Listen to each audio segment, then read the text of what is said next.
The Strange Case of Dr. Jekyll and Mr. Hyde by Robert Louis Stevenson 1886. Chapter 1, Story of the Door. Mr. Utterson the lawyer was a man of a rugged countenance, that was never lighted by a smile, cold, scanty, and embarrassed in discourse, backward in sentiment, lean, long, dusty, dreary, and yet somehow lovable. At friendly meetings, and when the wine was to his taste, something eminently human beaconed from his eye, something indeed which never found its way into his talk, but which spoke not only in these silent symbols of the after-dinner face, but more often and loudly in the acts of his life. He was austere with himself, drank gin when he was alone, to mortify a taste for vintages, and though he enjoyed the theatre, had not crossed the doors of one for 20 years.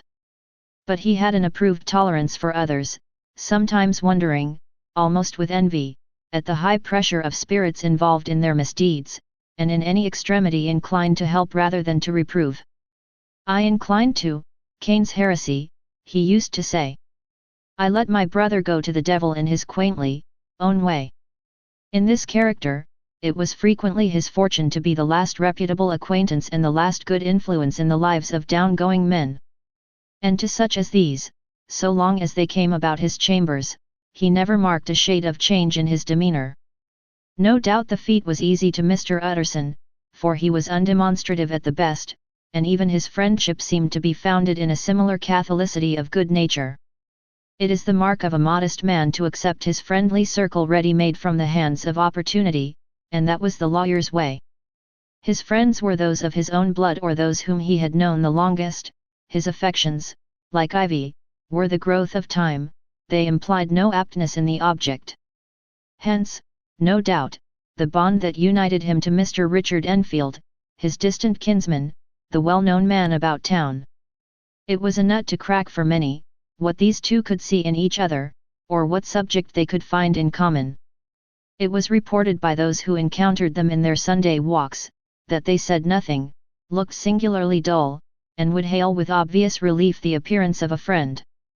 For all that, the two men put the greatest store by these excursions, counted them the chief jewel of each week, and not only set aside occasions of pleasure, but even resisted the calls of business, that they might enjoy them uninterrupted. It chanced on one of these rambles that their way led them down a by-street in a busy quarter of London. The street was small and what is called quiet, but it drove a thriving trade on the weekdays. The inhabitants were all doing well, it seemed, and all emulously hoping to do better still, and laying out the surplus of their gains in coquetry, so that the shop fronts stood along that thoroughfare with an air of invitation, like rows of smiling saleswomen. Even on Sunday, when it veiled its more florid charms and lay comparatively empty of passage, the street shone out in contrast to its dingy neighbourhood, like a fire in a forest, and with its freshly painted shutters, well-polished brasses, and general cleanliness and gaiety of note, instantly caught and pleased the eye of the passenger. 2 doors from one corner, on the left hand going east, the line was broken by the entry of a court, and just at that point, a certain sinister block of building thrust forward its gable on the street. It was 2 stories high, showed no window, nothing but a door on the lower story and a blind forehead of discoloured wall on the upper, and bore in every feature the marks of prolonged and sordid negligence. The door, which was equipped with neither bell nor knocker, was blistered and distained. Tramps slouched into the recess and struck matches on the panels, children kept shop upon the steps, the schoolboy had tried his knife on the mouldings, and for close on a generation, no one had appeared to drive away these random visitors or to repair their ravages. Mr. Enfield and the lawyer were on the other side of the by-street, but when they came abreast of the entry, the former lifted up his cane and pointed. "Did you ever remark that door?" he asked, and when his companion had replied in the affirmative, "It is connected in my mind," added he, "with a very odd story." "Indeed," said Mr. Utterson, with a slight change of voice, "and what was that?" "Well, it was this way," returned Mr. Enfield. "I was coming home from some place at the end of the world, about 3 o'clock of a black winter morning, and my way lay through a part of town where there was literally nothing to be seen but lamps. Street after street, and all the folks asleep street after street, all lighted up as if for a procession and all as empty as a church, till at last I got into that state of mind when a man listens and begins to long for the sight of a policeman. All at once, I saw two figures, one a little man who was stumping along eastward at a good walk, and the other a girl of maybe 8 or 10 who was running as hard as she was able down a cross street. Well, sir, the two ran into one another naturally enough at the corner, and then came the horrible part of the thing, for the man trampled calmly over the child's body and left her screaming on the ground. It sounds nothing to hear, but it was hellish to see. It wasn't like a man, it was like some damned juggernaut. I gave a view hello, took to my heels, collared my gentleman, and brought him back to where there was already quite a group about the screaming child. He was perfectly cool and made no resistance, but gave me one look, so ugly that it brought out the sweat on me like running. The people who had turned out were the girl's own family, and pretty soon, the doctor, for whom she had been sent, put in his appearance. Well, the child was not much the worse, more frightened, according to the sawbones, and there you might have supposed would be an end to it. But there was one curious circumstance. I had taken a loathing to my gentleman at first sight. So had the child's family, which was only natural. But the doctor's case was what struck me. He was the usual cut and dry apothecary, of no particular age and colour, with a strong Edinburgh accent, and about as emotional as a bagpipe. Well, sir, he was like the rest of us. Every time he looked at my prisoner, I saw that Sawbones turn sick and white with the desire to kill him. I knew what was in his mind, just as he knew what was in mine, and killing being out of the question, we did the next best. We told the man we could and would make such a scandal out of this, as should make his name stink from one end of London to the other. If he had any friends or any credit, we undertook that he should lose them. And all the time, as we were pitching it in red hot, we were keeping the women off him as best we could, for they were as wild as harpies. I never saw a circle of such hateful faces, and there was the man in the middle, with a kind of black, sneering coolness, frightened too, I could see that, but carrying it off, sir, really like Satan. If you choose to make capital out of this accident, said he, I am naturally helpless. No gentleman but wishes to avoid a scene, says he. Name your figure. Well, we screwed him up to £100 for the child's family. He would have clearly liked to stick out, but there was something about the lot of us that meant mischief, and at last he struck. The next thing was to get the money, and where do you think he carried us but to that place with the door? Whipped out a key, went in, and presently came back with the matter of £10 in gold and a cheque for the balance on Coutts's, drawn payable to bearer and signed with a name that I can't mention, though it's one of the points of my story, but it was a name at least very well known and often printed. The figure was stiff, but the signature was good for more than that, if it was only genuine. I took the liberty of pointing out to my gentleman that the whole business looked apocryphal, and that a man does not, in real life, walk into a cellar door at 4 in the morning and come out of it with another man's cheque for clothes upon £100. But he was quite easy and sneering. Set your mind at rest, says he, I will stay with you till the banks open and cash the cheque myself.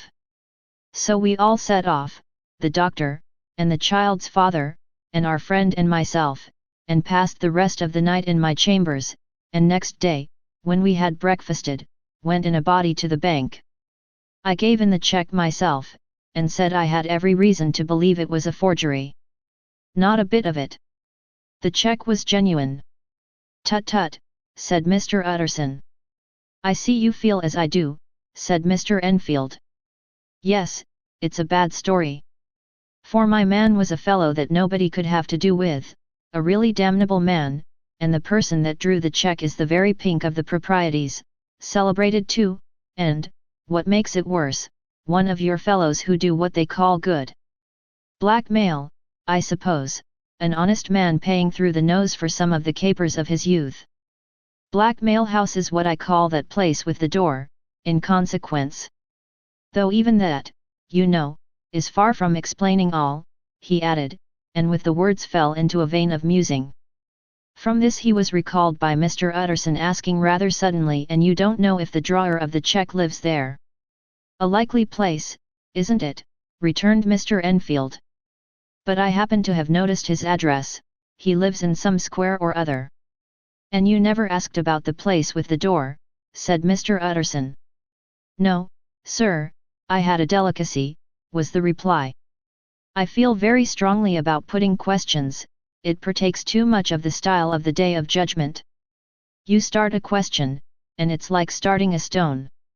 You sit quietly on the top of a hill, and away the stone goes, starting others, and presently some bland old bird, the last you would have thought of, is knocked on the head in his own back garden and the family have to change their name. No, sir, I make it a rule of mine, the more it looks like Queer Street, the less I ask." "A very good rule, too," said the lawyer. "But I have studied the place for myself," continued Mr. Enfield. "It seems scarcely a house. There is no other door, and nobody goes in or out of that one but, once in a great while, the gentleman of my adventure. There are 3 windows looking on the court on the first floor, none below, the windows are always shut but they're clean. And then there is a chimney which is generally smoking, so somebody must live there. And yet it's not so sure, for the buildings are so packed together about that court, that it's hard to say where one ends and another begins."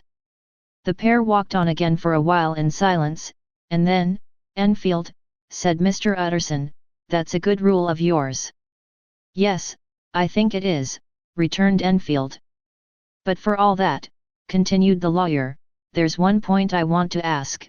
I want to ask the name of that man who walked over the child." "Well," said Mr. Enfield, "I can't see what harm it would do. It was a man of the name of Hyde." Said Mr. Utterson. "What sort of a man is he to see?" "He is not easy to describe. There is something wrong with his appearance, something displeasing, something downright detestable. I never saw a man I so disliked, and yet I scarce know why. He must be deformed somewhere, he gives a strong feeling of deformity, although I couldn't specify the point. He's an extraordinary looking man, and yet I really can name nothing out of the way. No, sir, I can make no hand of it, I can't describe him. And it's not want of memory, for I declare I can see him this moment." Mr. Utterson again walked some way in silence and obviously under a weight of consideration. "You are sure he used a key?" he inquired at last. "My dear sir," began Enfield, surprised out of himself. "Yes, I know," said Utterson, "I know it must seem strange. The fact is, if I do not ask you the name of the other party, it is because I know it already. You see, Richard, your tale has gone home. If you have been inexact in any point, you had better correct it." "I think you might have warned me," returned the other, with a touch of sullenness. "But I have been pedantically exact, as you call it. The fellow had a key, and what's more, he has it still. I saw him use it, not a week ago." Mr. Utterson sighed deeply but said never a word, and the young man presently resumed. "Here is another lesson to say nothing," said he. "I am ashamed of my long tongue. Let us make a bargain never to refer to this again." "With all my heart," said the lawyer. "I shake hands on that, Richard." Chapter 2, Search for Mr. Hyde. That evening Mr. Utterson came home to his bachelor house in sombre spirits and sat down to dinner without relish. It was his custom of a Sunday, when this meal was over, to sit close by the fire, a volume of some dry divinity on his reading desk, until the clock of the neighbouring church rang out the hour of 12, when he would go soberly and gratefully to bed. On this night, however, as soon as the cloth was taken away, he took up a candle and went into his business room. There he opened his safe, took from the most private part of it a document endorsed on the envelope as Dr. Jekyll's will, and sat down with a clouded brow to study its contents.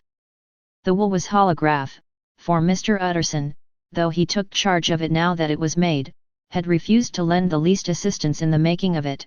It provided not only that, in case of the decease of Henry Jekyll, M.D., D.C.L., Doctor of Laws, Frs, etc., all his possessions were to pass into the hands of his friend and benefactor Edward Hyde, but that in case of Dr. Jekyll's disappearance or unexplained absence for any period exceeding 3 calendar months, the said Edward Hyde should step into the said Henry Jekyll's shoes without further delay and free from any burthen or obligation, beyond the payment of a few small sums to the members of the doctor's household. This document had long been the lawyer's eyesore. It offended him both as a lawyer and as a lover of the sane and customary sides of life, to whom the fanciful was the immodest. And hitherto it was his ignorance of Mr. Hyde that had swelled his indignation, now, by a sudden turn, it was his knowledge. It was already bad enough when the name was but a name of which he could learn no more. It was worse when it began to be clothed upon with detestable attributes, and out of the shifting, insubstantial mists that had so long baffled his eye, there leaped up the sudden, definite presentment of a fiend. "I thought it was madness," he said, as he replaced the obnoxious paper in the safe, "and now I begin to fear it is disgrace." With that he blew out his candle, put on a great coat, and set forth in the direction of Cavendish Square, that citadel of medicine, where his friend, the great Dr. Lanyon, had his house and received his crowding patients. If any one knows, it will be Lanyon, he had thought. The solemn butler knew and welcomed him. He was subjected to no stage of delay, but ushered direct from the door to the dining room where Dr. Lanyon sat alone over his wine. This was a hearty, healthy, dapper, red-faced gentleman, with a shock of hair prematurely white, and a boisterous and decided manner. At sight of Mr. Utterson, he sprang up from his chair and welcomed him with both hands. The geniality, as was the way of the man, was somewhat theatrical to the eye, but it reposed on genuine feeling. For these two were old friends, old mates both at school and college, both thorough respecters of themselves and of each other, and, what does not always follow, men who thoroughly enjoyed each other's company. After a little rambling talk, the lawyer led up to the subject which so disagreeably preoccupied his mind. "I suppose, Lanyon," said he, "you and I must be the two oldest friends that Henry Jekyll has." "I wish the friends were younger," chuckled Dr. Lanyon. "But I suppose we are." "And what of that? I see little of him now." "Indeed," said Utterson. "I thought you had a bond of common interest." "We had," was the reply. "But it is more than 10 years since Henry Jekyll became too fanciful for me. He began to go wrong in mind, and though of course I continue to take an interest in him for old sake's sake, as they say, I see and I have seen devilish little of the man." "Such unscientific balderdash," added the doctor, flushing suddenly purple, "would have estranged Damon and Pythias." This little spirit of temper was somewhat of a relief to Mr. Utterson. They have only differed on some point of science, he thought, and being a man of no scientific passions, except in the matter of conveyancing, he even added, it is nothing worse than that. He gave his friend a few seconds to recover his composure, and then approached the question he had come to put. "Did you ever come across a protégé of his one Hyde?" he asked. "Hyde?" repeated Lanyon. "No. Never heard of him. Since my time." That was the amount of information that the lawyer carried back with him to the great, dark bed on which he tossed to and fro, until the small hours of the morning began to grow large. It was a night of little ease to his toiling mind, toiling in mere darkness and besieged by questions. 6 o'clock struck on the bells of the church that was so conveniently near to Mr. Utterson's dwelling, and still he was digging at the problem. Hitherto it had touched him on the intellectual side alone, but now his imagination also was engaged, or rather enslaved, and as he lay and tossed in the gross darkness of the night and the curtained room, Mr. Enfield's tale went by before his mind in a scroll of lighted pictures. He would be aware of the great field of lamps of a nocturnal city, then of the figure of a man walking swiftly, then of a child running from the doctors, and then these met, and that human juggernaut trod the child down and passed on regardless of her screams.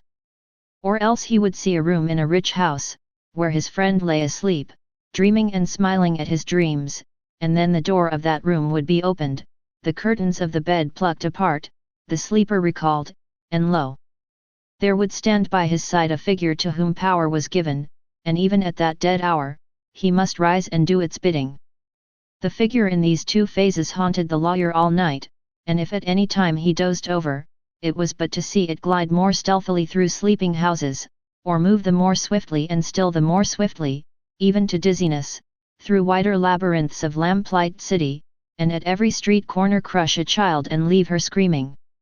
And still the figure had no face by which he might know it, even in his dreams, it had no face, or one that baffled him and melted before his eyes, and thus it was that there sprang up and grew apace in the lawyer's mind a singularly strong, almost an inordinate, curiosity to behold the features of the real Mr. Hyde.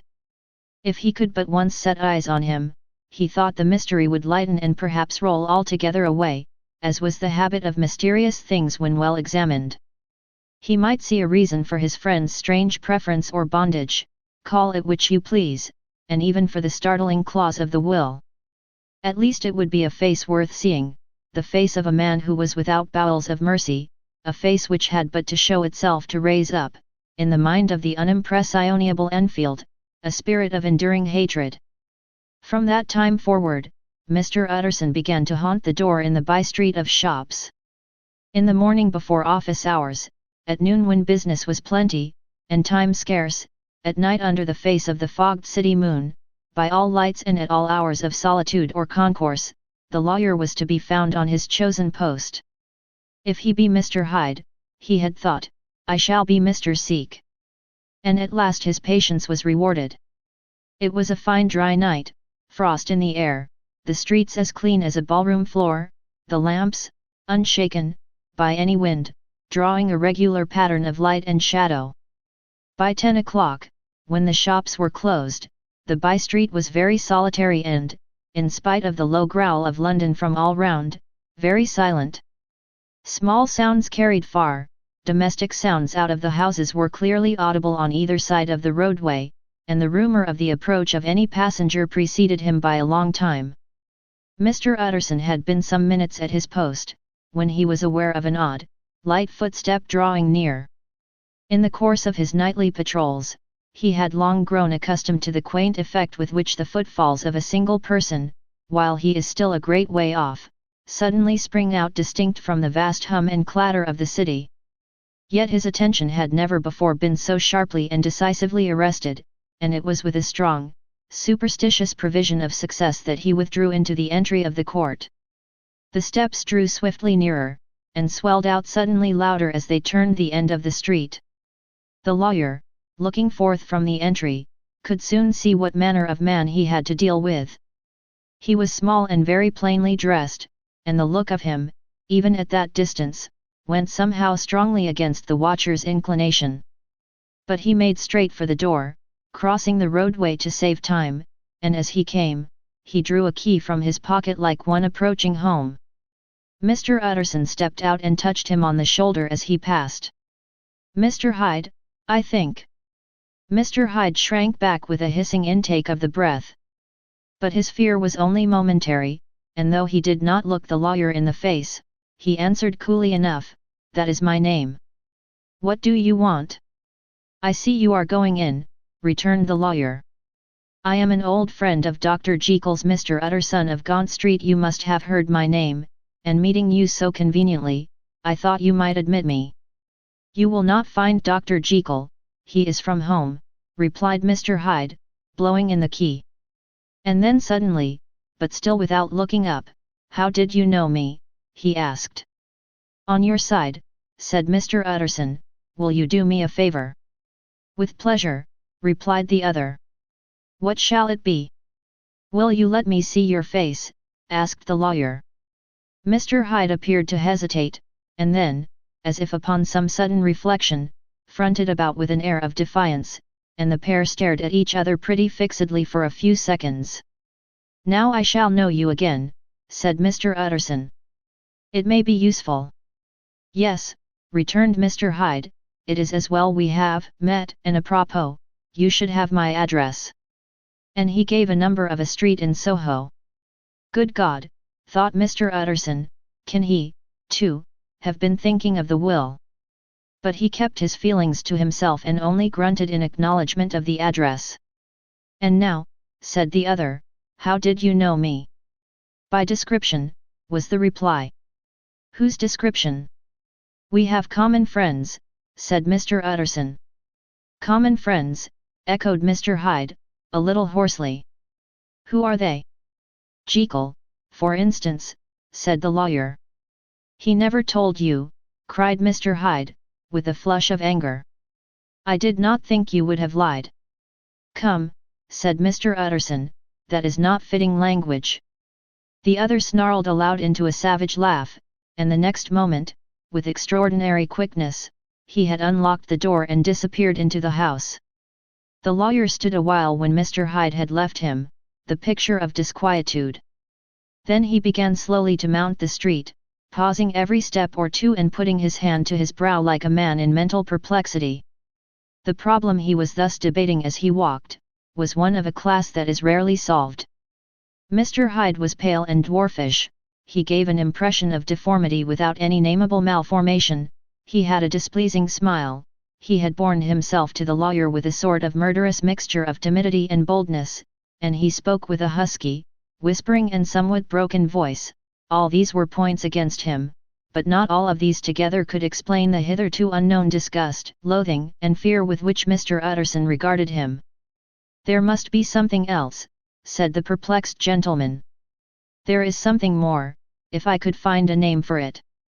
God bless me, the man seems hardly human. Something troglodytic, shall we say? Or can it be the old story of Dr. Fell? Or is it the mere radiance of a foul soul that thus transpires through, and transfigures, its clay continent? The last, I think, for, oh my poor old Harry Jekyll, if ever I read Satan's signature upon a face, it is on that of your new friend." Round the corner from the by-street, there was a square of ancient, handsome houses, now for the most part decayed from their high estate and let in flats and chambers to all sorts and conditions of men, map engravers, architects, shady lawyers, and the agents of obscure enterprises. One house, however, second from the corner, was still occupied entire, and at the door of this, which wore a great air of wealth and comfort, though it was now plunged in darkness except for the fan light, Mr. Utterson stopped and knocked. A well-dressed, elderly servant opened the door. "Is Dr. Jekyll at home, Poole?" asked the lawyer. "I will see, Mr. Utterson," said Poole, admitting the visitor, as he spoke, into a large, low-roofed, comfortable hall, paved with flags, warmed, after the fashion of a country house, by a bright, open fire, and furnished with costly cabinets of oak. "Will you wait here by the fire, sir? Or shall I give you a light in the dining room?" "Here, thank you," said the lawyer, and he drew near and leaned on the tall fender. This hall, in which he was now left alone, was a pet fancy of his friend the doctor's, and Utterson himself was wont to speak of it as the pleasantest room in London. But tonight there was a shudder in his blood, the face of Hyde sat heavy on his memory, he felt, what was rare with him, a nausea and distaste of life, and in the gloom of his spirits, he seemed to read a menace in the flickering of the firelight on the polished cabinets and the uneasy starting of the shadow on the roof. He was ashamed of his relief, when Poole presently returned to announce that Dr. Jekyll was gone out. "I saw Mr. Hyde go in by the old dissecting room door, Poole," he said. "Is that right, when Dr. Jekyll is from home?" "Quite right, Mr. Utterson, sir," replied the servant. "Mr. Hyde has a key." "Your master seems to repose a great deal of trust in that young man, Poole," resumed the other musingly. "Yes, sir, he do indeed," said Poole. "We have all orders to obey him." "I do not think I ever met Mr. Hyde," asked Utterson. "Oh, dear no, sir. He never dines here," replied the butler. "Indeed we see very little of him on this side of the house, he mostly comes and goes by the laboratory." "Well, good night, Poole." "Good night, Mr. Utterson." And the lawyer set out homeward with a very heavy heart. "Poor Harry Jekyll," he thought, "my mind misgives me he is in deep waters. He was wild when he was young, a long while ago to be sure, but in the law of God, there is no statute of limitations. It must be that, the ghost of some old sin, the cancer of some concealed disgrace, punishment coming, pedi claudo, years after memory has forgotten and self-love condoned the fault. And the lawyer, scared by the thought, brooded a while on his own past, groping in all the corners of memory, lest by chance some jack-in-the-box of an old iniquity should leap to light there. His past was fairly blameless, few men could read the rolls of their life with less apprehension, yet he was humbled to the dust by the many ill things he had done, and raised up again into a sober and fearful gratitude by the many that he had come so near to doing, yet avoided. And then by a return on his former subject, he conceived a spark of hope. This Master Hyde, if he were studied, thought he, must have secrets of his own, black secrets, by the look of him, secrets compared to which poor Jekyll's worst would be like sunshine. Things cannot continue as they are. It turns me cold to think of this creature stealing like a thief to Harry's bedside.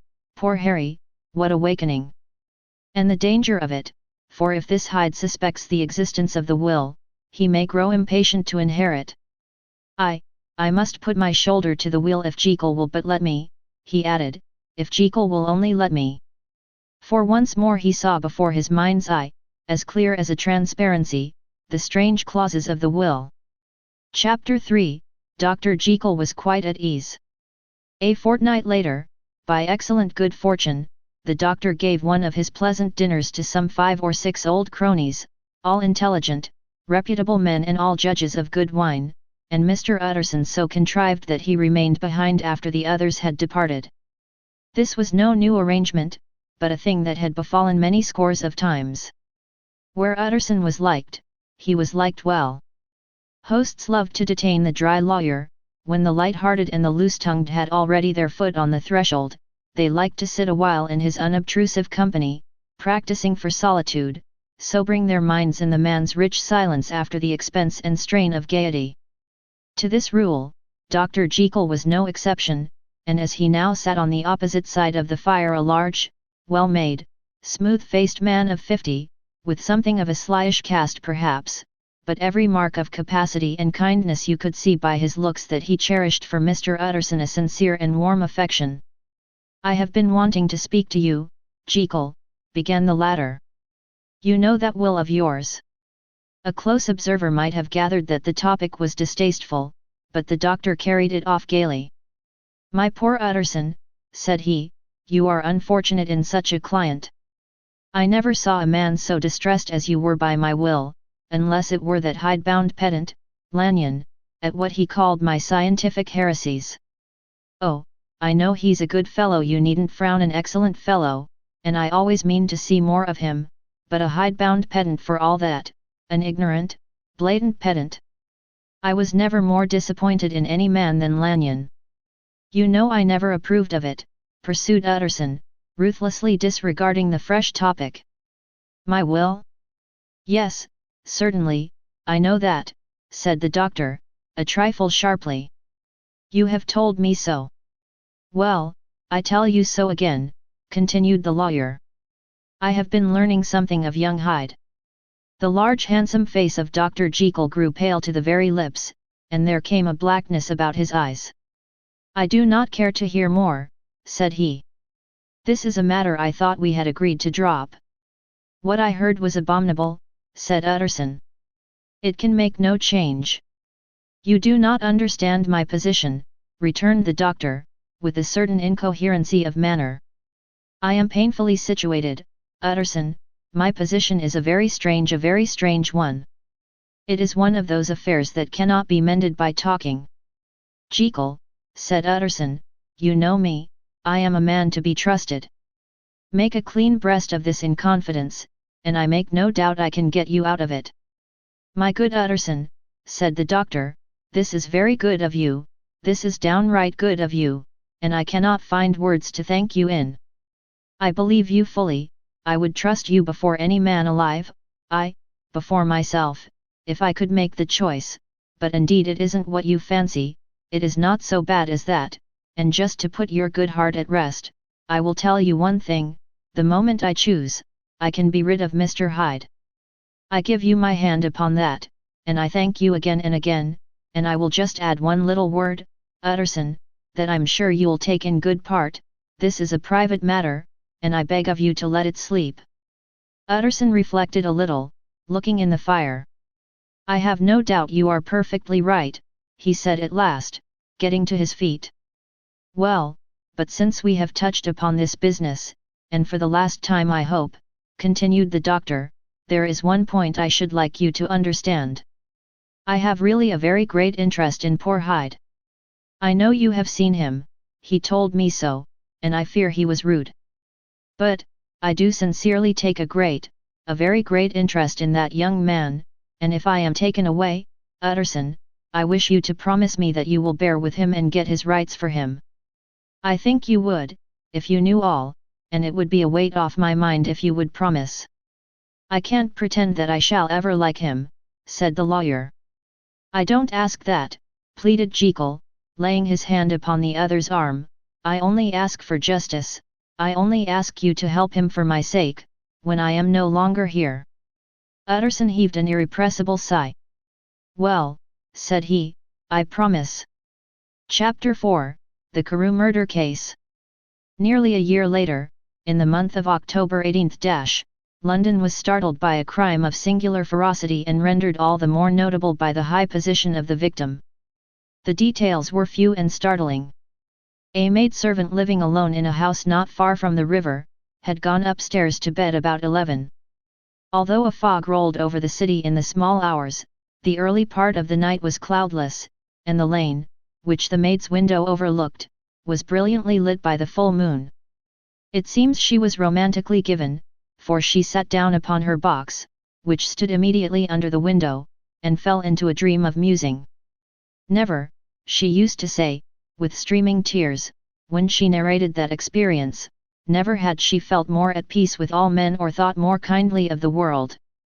And as she so sat she became aware of an aged and beautiful gentleman with white hair, drawing near along the lane, and advancing to meet him, another and very small gentleman, to whom at first she paid less attention. When they had come within speech, which was just under the maid's eyes, the older man bowed and accosted the other with a very pretty manner of politeness. It did not seem as if the subject of his address were of great importance, indeed, from his pointing, it sometimes appeared as if he were only inquiring his way, but the moon shone on his face as he spoke, and the girl was pleased to watch it. It seemed to breathe such an innocent and old-world kindness of disposition, yet with something high too, as of a well-founded self-content. Presently her eye wandered to the other, and she was surprised to recognize in him a certain Mr. Hyde, who had once visited her master and for whom she had conceived a dislike. He had in his hand a heavy cane, with which he was trifling, but he answered never a word, and seemed to listen with an ill-contained impatience. And then all of a sudden he broke out in a great flame of anger, stamping with his foot, brandishing the cane, and carrying on, as the maid described it, like a madman. The old gentleman took a step back, with the air of one very much surprised and a trifle hurt, and at that Mr. Hyde broke out of all bounds and clubbed him to the earth. And next moment, with ape-like fury, he was trampling his victim underfoot and hailing down a storm of blows, under which the bones were audibly shattered and the body jumped upon the roadway. At the horror of these sights and sounds, the maid fainted. It was 2 o'clock when she came to herself and called for the police. The murderer was gone long ago, but there lay his victim in the middle of the lane, incredibly mangled. The stick with which the deed had been done, although it was of some rare and very tough and heavy wood, had broken in the middle under the stress of this insensate cruelty, and one splintered half had rolled in the neighbouring gutter. The other, without doubt, had been carried away by the murderer. A purse and a gold watch were found upon the victim, but no cards or papers, except a sealed and stamped envelope, which he had been probably carrying to the post, and which bore the name and address of Mr. Utterson. This was brought to the lawyer the next morning, before he was out of bed, and he had no sooner seen it, and been told the circumstances, than he shot out a solemn lip. "I shall say nothing till I have seen the body," said he, "this may be very serious. Have the kindness to wait while I dress." And with the same grave countenance he hurried through his breakfast and drove to the police station, whither the body had been carried. As soon as he came into the cell, he nodded. "Yes," said he, "I recognize him. I am sorry to say that this is Sir Danvers Carew." "Good God, sir," exclaimed the officer, "is it possible?" And the next moment his eye lighted up with professional ambition. "This will make a deal of noise," he said. "And perhaps you can help us to the man."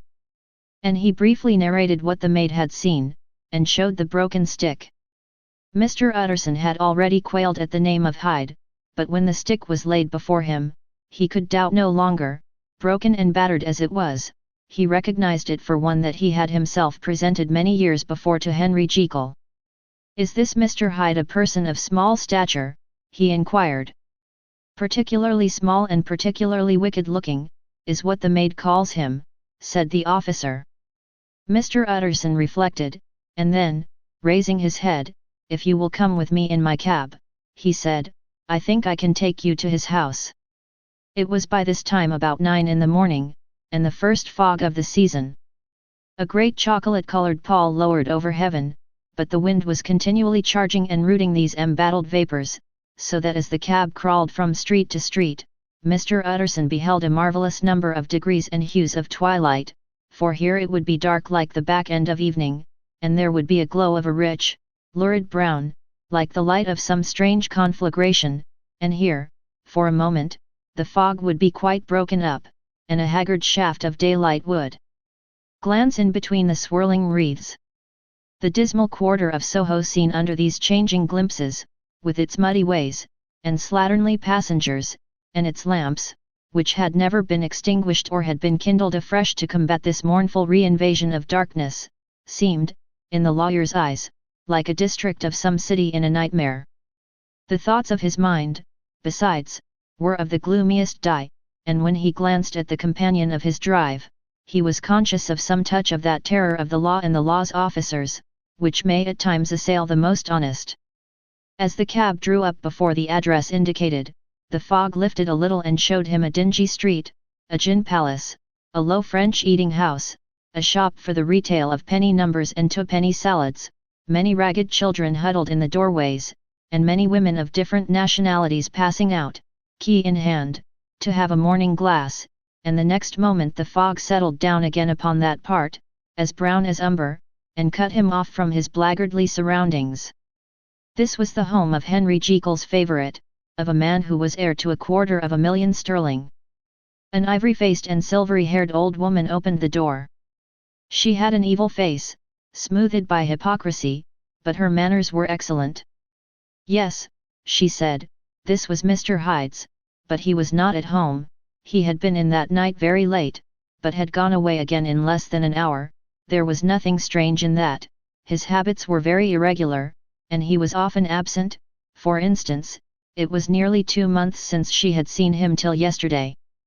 "Very well, then, we wish to see his rooms," said the lawyer, and when the woman began to declare it was impossible, "I had better tell you who this person is," he added. "This is Inspector Newcomen of Scotland Yard." A flash of odious joy appeared upon the woman's face. "Ah," said she, "he is in trouble. What has he done?" Mr. Utterson and the inspector exchanged glances. "He don't seem a very popular character," observed the latter. "And now, my good woman, just let me and this gentleman have a look about us." In the whole extent of the house, which but for the old woman remained otherwise empty, Mr. Hyde had only used a couple of rooms, but these were furnished with luxury and good taste. A closet was filled with wine, the plate was of silver, the napery elegant, a good picture hung upon the walls, a gift, as Utterson supposed, from Henry Jekyll, who was much of a connoisseur, and the carpets were of many plies and agreeable in colour. At this moment, however, the rooms bore every mark of having been recently and hurriedly ransacked. Clothes lay about the floor, with their pockets inside out, lock-fast drawers stood open, and on the hearth there lay a pile of grey ashes, as though many papers had been burned. From these embers the inspector disinterred the butt end of a green cheque-book, which had resisted the action of the fire, the other half of the stick was found behind the door. And as this clinched his suspicions, the officer declared himself delighted. A visit to the bank, where several £1,000s were found to be lying to the murderer's credit, completed his gratification. "You may depend upon it, sir," he told Mr. Utterson, "I have him in my hand.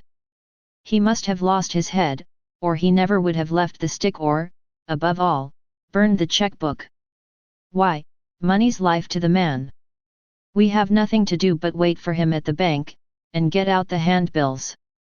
This last, however, was not so easy of accomplishment, for Mr. Hyde had numbered few familiars. Even the master of the servant maid had only seen him twice, his family could nowhere be traced, he had never been photographed, and the few who could describe him differed widely, as common observers will.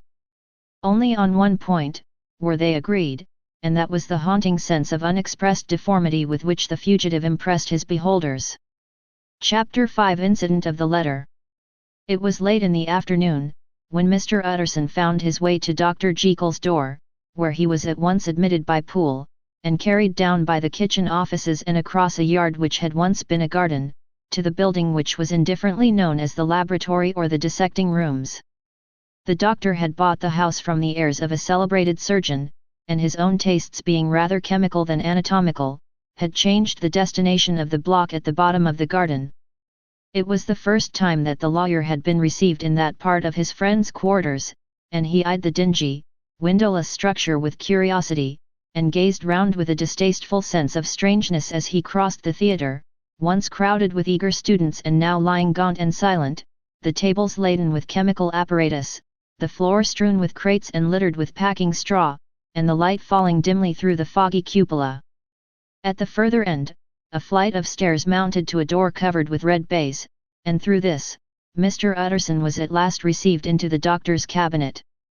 It was a large room, fitted round with glass presses, furnished, among other things, with a cheval glass and a business table, and looking out upon the court by 3 dusty windows barred with iron.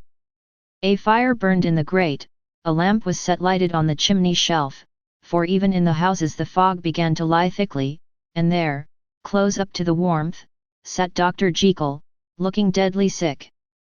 He did not rise to meet his visitor, but held out a cold hand and bade him welcome in a changed voice.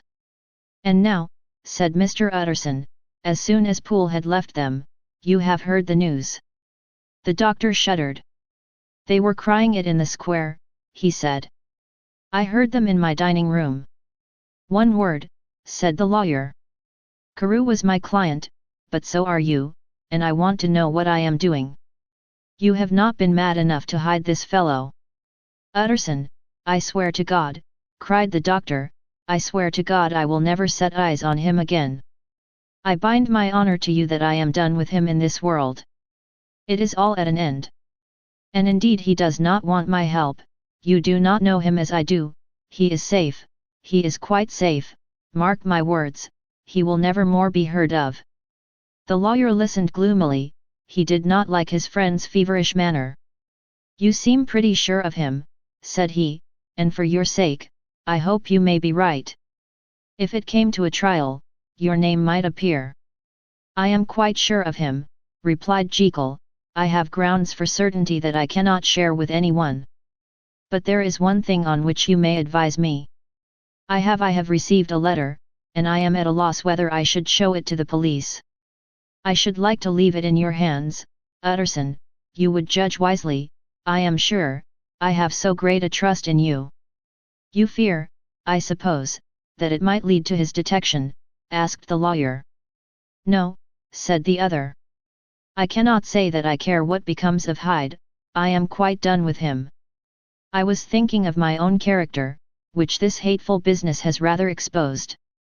Utterson ruminated a while. He was surprised at his friend's selfishness, and yet relieved by it.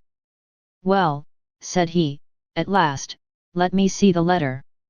The letter was written in an odd, upright hand and signed Edward Hyde, and it signified, briefly enough, that the writer's benefactor, Dr. Jekyll, whom he had long so unworthily repaid for 1,000 generosities, need labour under no alarm for his safety, as he had means of escape on which he placed a sure dependence.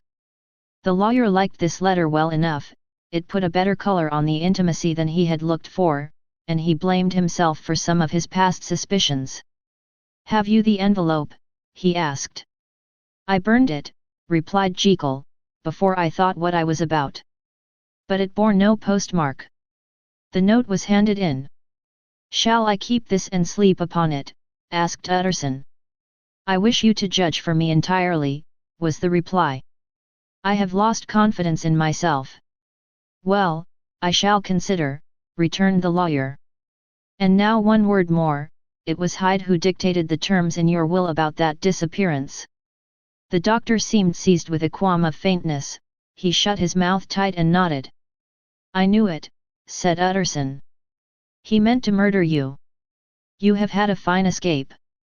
"I have had what is far more to the purpose," returned the doctor solemnly. "I have had a lesson, O God, Utterson, what a lesson I have had!" And he covered his face for a moment with his hands.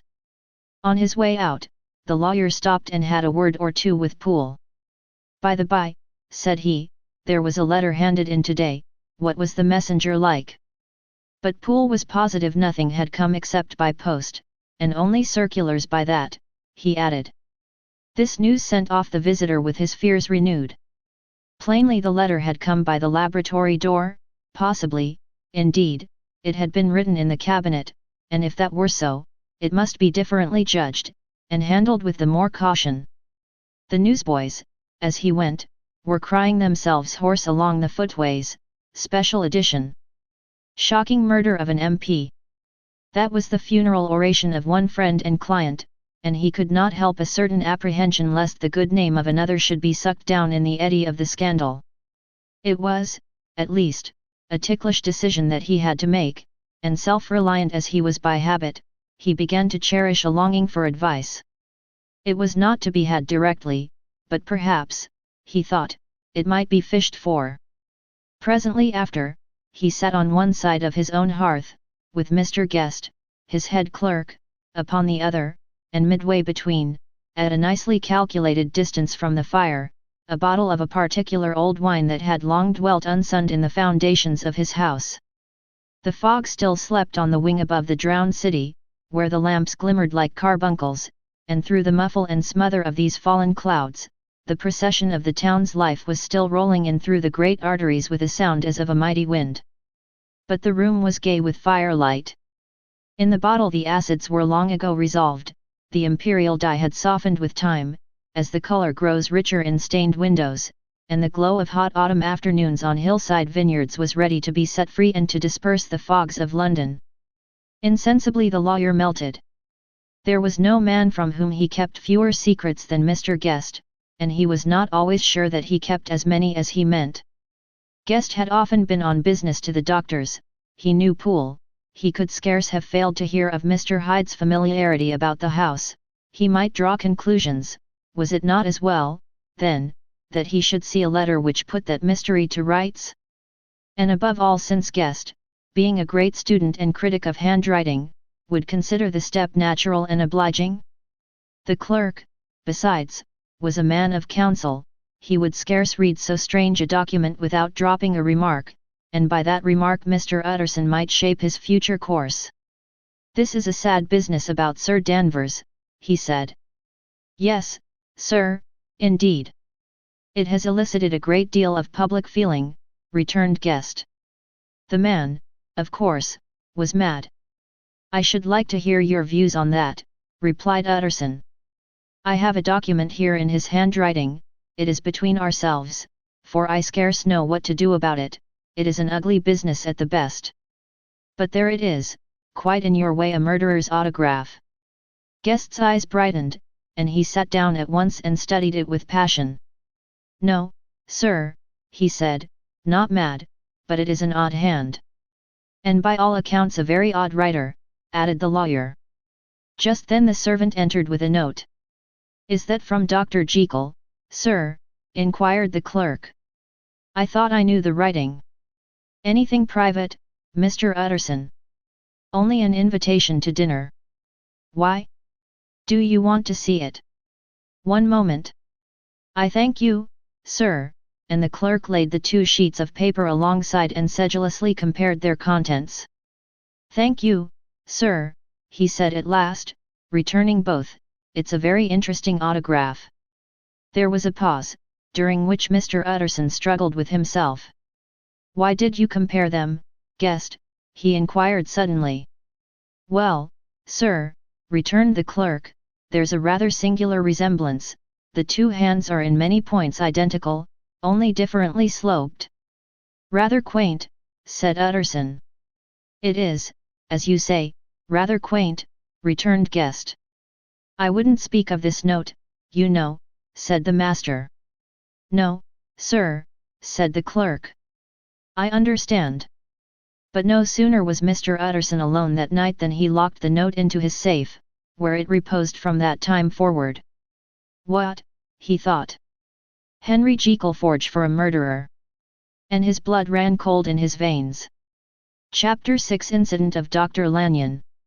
Time ran on, thousands of pounds were offered in reward, for the death of Sir Danvers was resented as a public injury, but Mr. Hyde had disappeared out of the ken of the police as though he had never existed.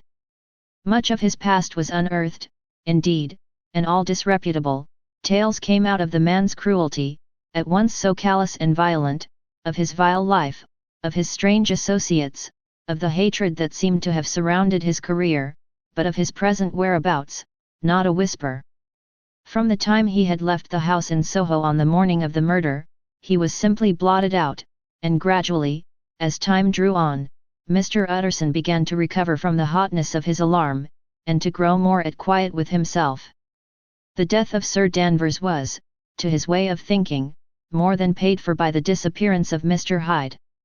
Now that that evil influence had been withdrawn, a new life began for Dr. Jekyll.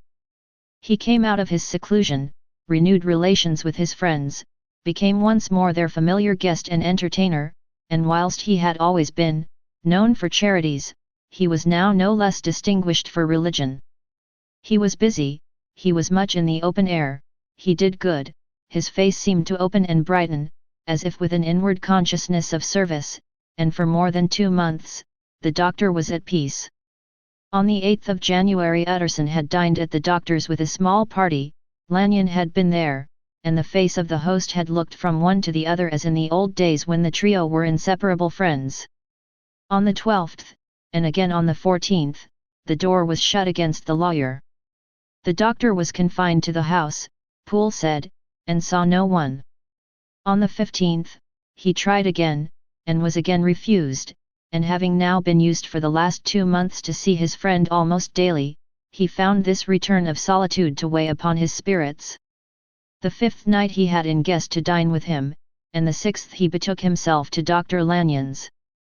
There at least he was not denied admittance, but when he came in, he was shocked at the change which had taken place in the doctor's appearance. He had his death warrant written legibly upon his face. The rosy man had grown pale, his flesh had fallen away, he was visibly balder and older, and yet it was not so much these tokens of a swift physical decay that arrested the lawyer's notice, as a look in the eye and quality of manner that seemed to testify to some deep-seated terror of the mind. It was unlikely that the doctor should fear death, and yet that was what Utterson was tempted to suspect. Yes, he thought, he is a doctor, he must know his own state and that his days are counted, and the knowledge is more than he can bear. And yet when Utterson remarked on his ill looks, it was with an air of greatness that Lanyon declared himself a doomed man. "I have had a shock," he said, "and I shall never recover. It is a question of weeks. Well, life has been pleasant, I liked it, yes, sir, I used to like it. I sometimes think if we knew all, we should be more glad to get away." "Jekyll is ill, too," observed Utterson. "Have you seen him?" But Lanyon's face changed, and he held up a trembling hand. "I wish to see or hear no more of Dr. Jekyll," he said in a loud, unsteady voice. "I am quite done with that person, and I beg that you will spare me any allusion to one whom I regard as dead." "Tut tut," said Mr. Utterson, and then after a considerable pause, "Can't I do anything?" he inquired. "We are 3 very old friends, Lanyon," we shall not live to make others. Nothing can be done, returned Lanyon. Ask himself. He will not see me, said the lawyer. I am not surprised at that, was the reply. Some day, Utterson, after I am dead, you may perhaps come to learn the right and wrong of this. I cannot tell you. And in the meantime, if you can sit and talk with me of other things, for God's sake, stay and do so, but if you cannot keep clear of this accursed topic, then, in God's name, go, for I cannot bear it. As soon as he got home, Utterson sat down and wrote to Jekyll, complaining of his exclusion from the house, and asking the cause of this unhappy break with Lanyon, and the next day brought him a long answer, often very pathetically worded, and sometimes darkly mysterious in drift. The quarrel with Lanyon was incurable. I do not blame our old friend, Jekyll wrote, but I share his view that we must never meet. I mean from henceforth to lead a life of extreme seclusion. You must not be surprised, nor must you doubt my friendship, if my door is often shut even to you. You must suffer me to go my own dark way. I have brought on myself a punishment and a danger that I cannot name. If I am the chief of sinners, I am the chief of sufferers also. I could not think that this earth contained a place for sufferings and terrors so unmanning, and you can do but one thing, Utterson, to lighten this destiny, and that is to respect my silence. Utterson was amazed. The dark influence of Hyde had been withdrawn, the doctor had returned to his old tasks and amities. A week ago, the prospect had smiled with every promise of a cheerful and an honoured age, and now in a moment, friendship and peace of mind, and the whole tenor of his life were wrecked. So great and unprepared a change pointed to madness, but in view of Lanyon's manner and words, there must lie for it some deeper ground. A week afterwards Dr. Lanyon took to his bed, and in something less than a fortnight he was dead. The night after the funeral, at which he had been sadly affected, Utterson locked the door of his business room, and sitting there by the light of a melancholy candle, drew out and set before him an envelope addressed by the hand and sealed with the seal of his dead friend.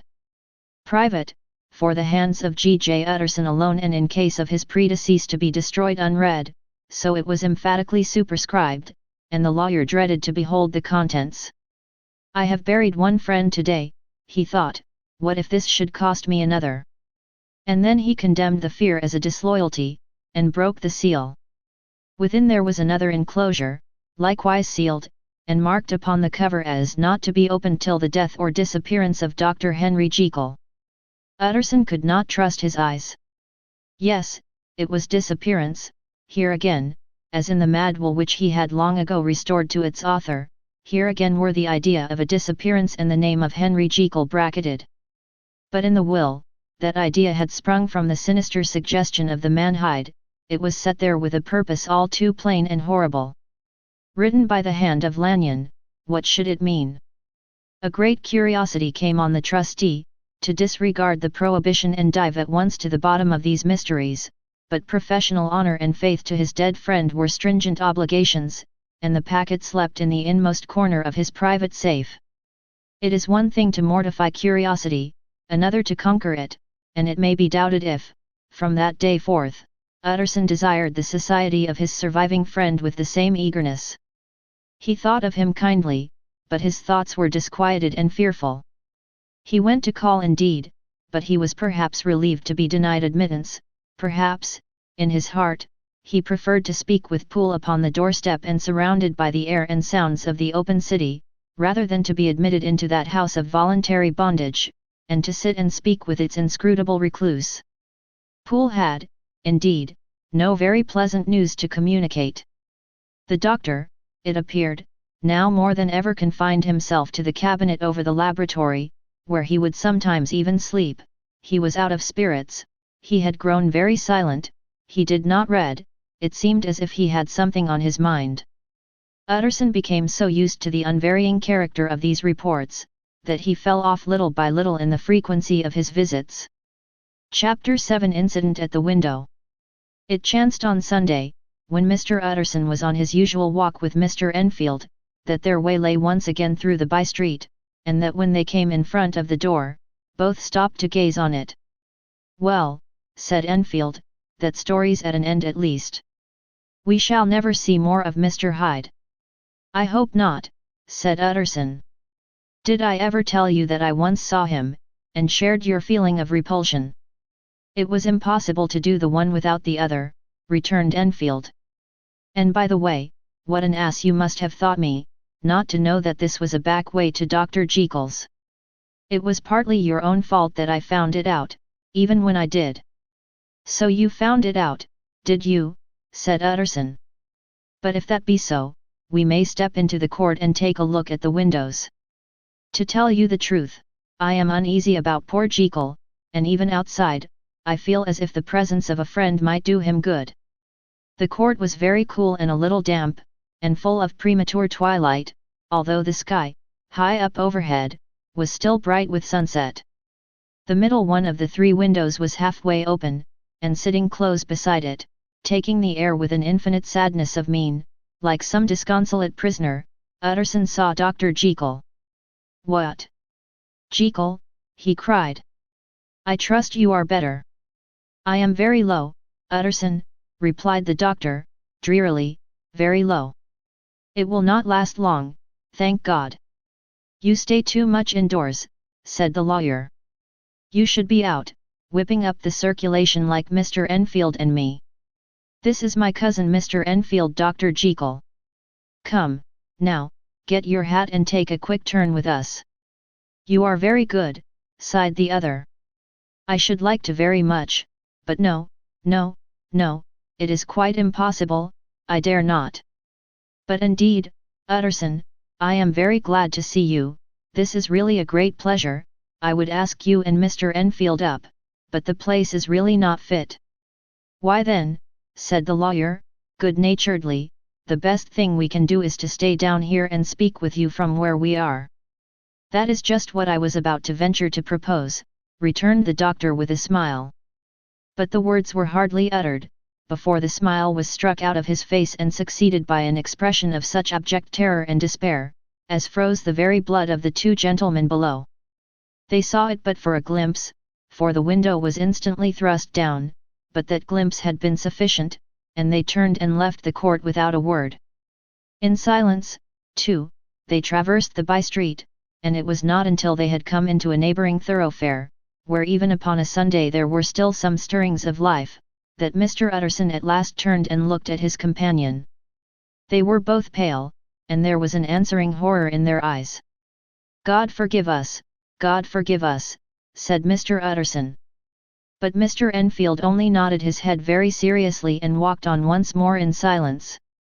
Chapter 8. The Last Night. Poole felt in his pocket and handed out a crumpled note, which the lawyer, bending nearer to the candle, carefully examined. Its contents ran thus: Dr. Jekyll presents his compliments to Messrs. Ma. He assures them that their last sample is impure and quite useless for his present purpose.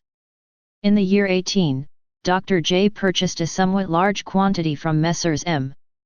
He now begs them to search with the most sedulous care, and should any of the same quality be left, to forward it to him at once. Expense is no consideration. The importance of this to Dr. J can hardly be exaggerated. So far the letter had run composedly enough, but here with a sudden splutter of the pen, the writer's emotion had broken loose. For God's sake, he had added, find me some of the old. This is a strange note, said Mr. Utterson, and then sharply, how do you come to have it open? The man at Ma's was main angry, sir, and he threw it back to me like so much dirt, returned Poole. This is unquestionably the doctor's hand, do you know, resumed the lawyer. I thought it looked like it, said the servant rather sulkily, and then, with another voice, but what matters hand of right, he said. I've seen him. Seen him, repeated Mr. Utterson. Well, that's it, said Poole. It was this way. I came suddenly into the theatre from the garden. It seems he had slipped out to look for this drug or whatever it is, for the cabinet door was open, and there he was at the far end of the room digging among the crates. He looked up when I came in, gave a kind of cry, and whipped upstairs into the cabinet.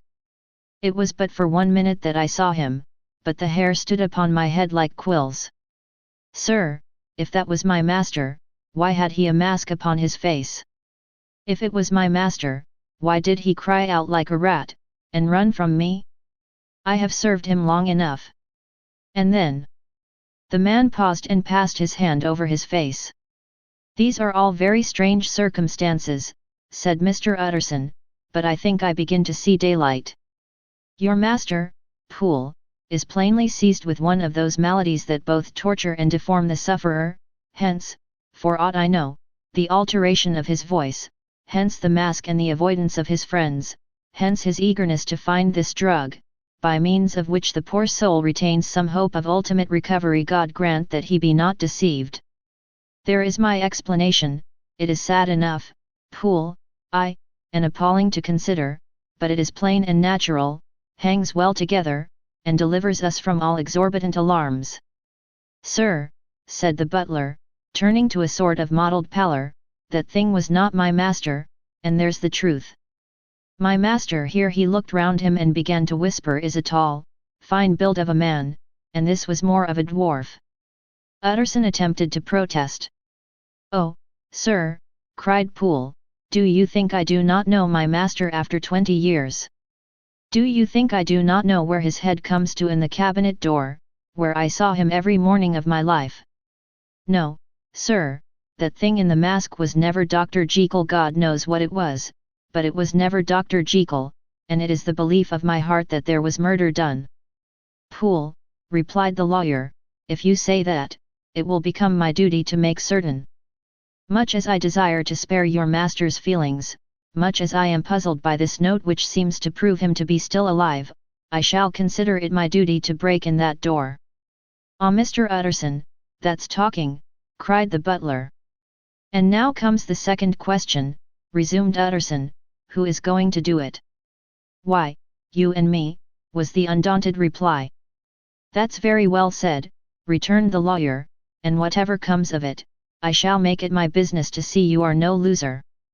There is an axe in the theatre, continued Poole, and you might take the kitchen poker for yourself. The lawyer took that rude but weighty instrument into his hand, and balanced it.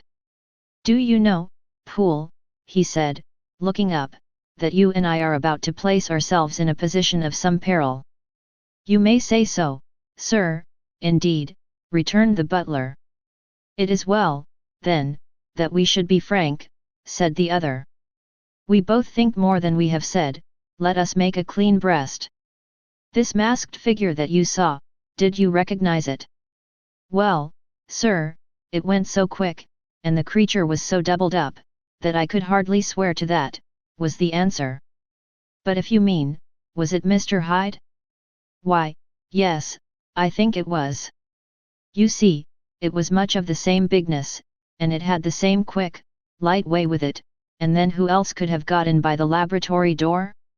You have not forgot, sir, that at the time of the murder he had still the key with him? But that's not all. I don't know, Mr. Utterson, if ever you met this Mr. Hyde. Yes, said the lawyer, I once spoke with him. Then you must know as well as the rest of us that there was something queer about that gentleman, something that gave a man a turn. I don't know rightly how to say it, sir, beyond this, that you felt it in your marrow, kind of cold and thin. I own I felt something of what you describe, said Mr. Utterson. Quite so, sir, returned Poole. Well, when that masked thing like a monkey jumped from among the chemicals and whipped into the cabinet, it went down my spine like ice. Oh, I know it's not evidence, Mr. Utterson. I'm book-learned enough for that, but a man has his feelings, and I give you my Bible word it was Mr. Hyde. I, said the lawyer. My fears incline to the same point. Evil, I fear, founded evil was sure to come of that connection. Truly, I believe you, I believe poor Harry is killed, and I believe his murderer, for what purpose, God alone can tell, is still lurking in his victim's room. Well, let our name be Vengeance. Call Bradshaw. The footman came at the summons, very white and nervous. Pull yourself together, Bradshaw, said the lawyer.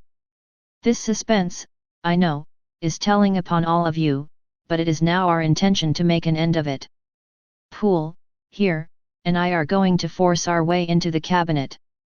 If all is well, my shoulders are broad enough to bear the blame. Meanwhile, lest anything should really be amiss, or any malefactor seek to escape by the back, you and the boy must go round the corner with a pair of good sticks and take your post at the laboratory door. We give you 10 minutes to get to your stations. As Bradshaw left, the lawyer looked at his watch. And now, Poole, let us get to ours, he said, and taking the poker under his arm, led the way into the yard. The scud had banked over the moon, and it was now quite dark. The wind, which only broke in puffs and draughts into that deep well of building, tossed the light of the candle to and fro about their steps, until they came into the shelter of the theatre, where they sat down silently to wait. London hummed solemnly all around, but nearer at hand, the stillness was only broken by the sounds of a footfall moving to and fro along the cabinet floor. "So it will walk all day, sir," whispered Poole, "aye, and the better part of the night. Only when a new sample comes from the chemist, there's a bit of a break. Ah, it's an ill conscience that's such an enemy to rest. Ah, sir, there's blood foully shed in every step of it. But hark again, a little closer, put your heart in your ears, Mr. Utterson, and tell me, is that the doctor's foot?" The steps fell lightly and oddly, with a certain swing, for all they went so slowly, it was different indeed from the heavy creaking tread of Henry Jekyll. Utterson sighed. "Is there never anything else?" he asked. Poole nodded. "Once," he said. "Once I heard it weeping." "Weeping? How that?" said the lawyer, conscious of a sudden chill of horror. "Weeping like a woman or a lost soul," said the butler. "I came away with that upon my heart, that I could have wept too." But now the 10 minutes drew to an end. Poole disinterred the axe from under a stack of packing straw, the candle was set upon the nearest table to light them to the attack, and they drew near with bated breath to where that patient foot was still going up and down, in the quiet of the night. "Jekyll," cried Utterson, with a loud voice, "I demand to see you." He paused a moment, but there came no reply. "I give you fair warning, our suspicions are aroused, and I must and shall see you," he resumed, "if not by fair means, then by foul. If not of your consent, then by brute force." "Utterson," said the voice, "for God's sake, have mercy." "Ah, that's not Jekyll's voice, it's Hyde's," cried Utterson. "Down with the door, Poole." Poole swung the axe over his shoulder, the blow shook the building, and the red baize door leaped against the lock and hinges. A dismal screech, as of mere animal terror, rang from the cabinet. Up went the axe again, and again the panels crashed and the frame bounded. 4 times the blow fell, but the wood was tough and the fittings were of excellent workmanship, and it was not until the 5th, that the lock burst in sunder and the wreck of the door fell inwards on the carpet. The besiegers, appalled by their own riot and the stillness that had succeeded, stood back a little and peered in. There lay the cabinet before their eyes in the quiet lamplight, a good fire glowing and chattering on the hearth, the kettle singing its thin strain, a drawer or two open, papers neatly set forth on the business table, and near the fire, the things laid out for tea, the quietest room, you would have said, and, but for the glassed presses full of chemicals, the most commonplace that night in London. Right in the midst there lay the body of a man sorely contorted and still twitching. They drew near on tiptoe, turned it on its back and beheld the face of Edward Hyde. He was dressed in clothes far too large for him, clothes of the doctor's bigness. The cords of his face still moved with a semblance of life, but life was quite gone, and by the crushed phial in the hand and the strong smell of kernels that hung upon the air, Utterson knew that he was looking on the body of a self-destroyer. "We have come too late," he said sternly, "whether to save or punish. Hyde is gone to his account, and it only remains for us to find the body of your master."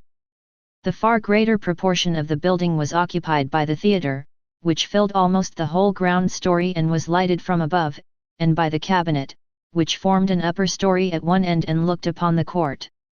A corridor joined the theatre to the door on the by-street, and with this the cabinet communicated separately by a second flight of stairs. There were besides a few dark closets and a spacious cellar. All these they now thoroughly examined. Each closet needed but a glance, for all were empty, and all, by the dust that fell from their doors, had stood long unopened. The cellar, indeed, was filled with crazy lumber, mostly dating from the times of the surgeon who was Jekyll's predecessor, but even as they opened the door they were advertised of the uselessness of further search, by the fall of a perfect mat of cobweb which had for years sealed up the entrance. Nowhere was there any trace of Henry Jekyll, dead or alive. Poole stamped on the flags of the corridor. "He must be buried here," he said, hearkening to the sound. "Or he may have fled," said Utterson, and he turned to examine the door in the by-street. It was locked, and lying nearby on the flags, they found the key, already stained with rust. "This does not look like use," observed the lawyer. "Use?" echoed Poole. "Do you not see, sir, it is broken? Much as if a man had stamped on it." "Aye," continued Utterson, "and the fractures, too, are rusty." The two men looked at each other with a scare. "This is beyond me, Poole," said the lawyer. "Let us go back to the cabinet."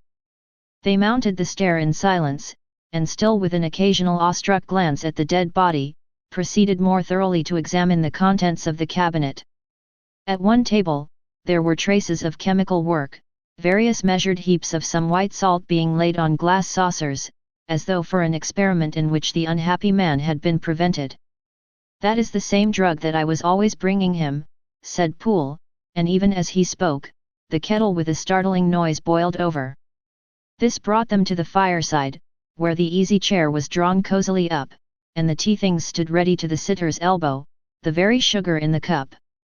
There were several books on a shelf, one lay beside the tea-things open, and Utterson was amazed to find it a copy of a pious work, for which Jekyll had several times expressed a great esteem, annotated, in his own hand, with startling blasphemies. Next, in the course of their review of the chamber, the searchers came to the cheval glass, into whose depths they looked with an involuntary horror. But it was so turned as to show them nothing but the rosy glow playing on the roof, the fire sparkling in 100 repetitions along the glazed front of the presses, and their own pale and fearful countenances stooping to look in. "This glass have seen some strange things, sir," whispered Poole. "And surely none stranger than itself," echoed the lawyer in the same tones. "For what did Jekyll?" He caught himself up at the word with a start, and then conquering the weakness, "What could Jekyll want with it?" he said. "You may say that," said Poole. Next they turned to the business table. On the desk among the neat array of papers, a large envelope was uppermost, and bore, in the doctor's hand, the name of Mr. Utterson. The lawyer unsealed it, and several enclosures fell to the floor. The first was a will, drawn in the same eccentric terms as the one which he had returned 6 months before, to serve as a testament in case of death and as a deed of gift in case of disappearance, but, in place of the name of Edward Hyde, the lawyer, with indescribable amazement, read the name of Gabriel John Utterson. He looked at Poole, and then back at the paper, and last of all at the dead malefactor stretched upon the carpet. "My head goes round," he said. "He has been all these days in possession, he had no cause to like me, he must have raged to see himself displaced, and he has not destroyed this document." He caught up the next paper. It was a brief note in the doctor's hand and dated at the top.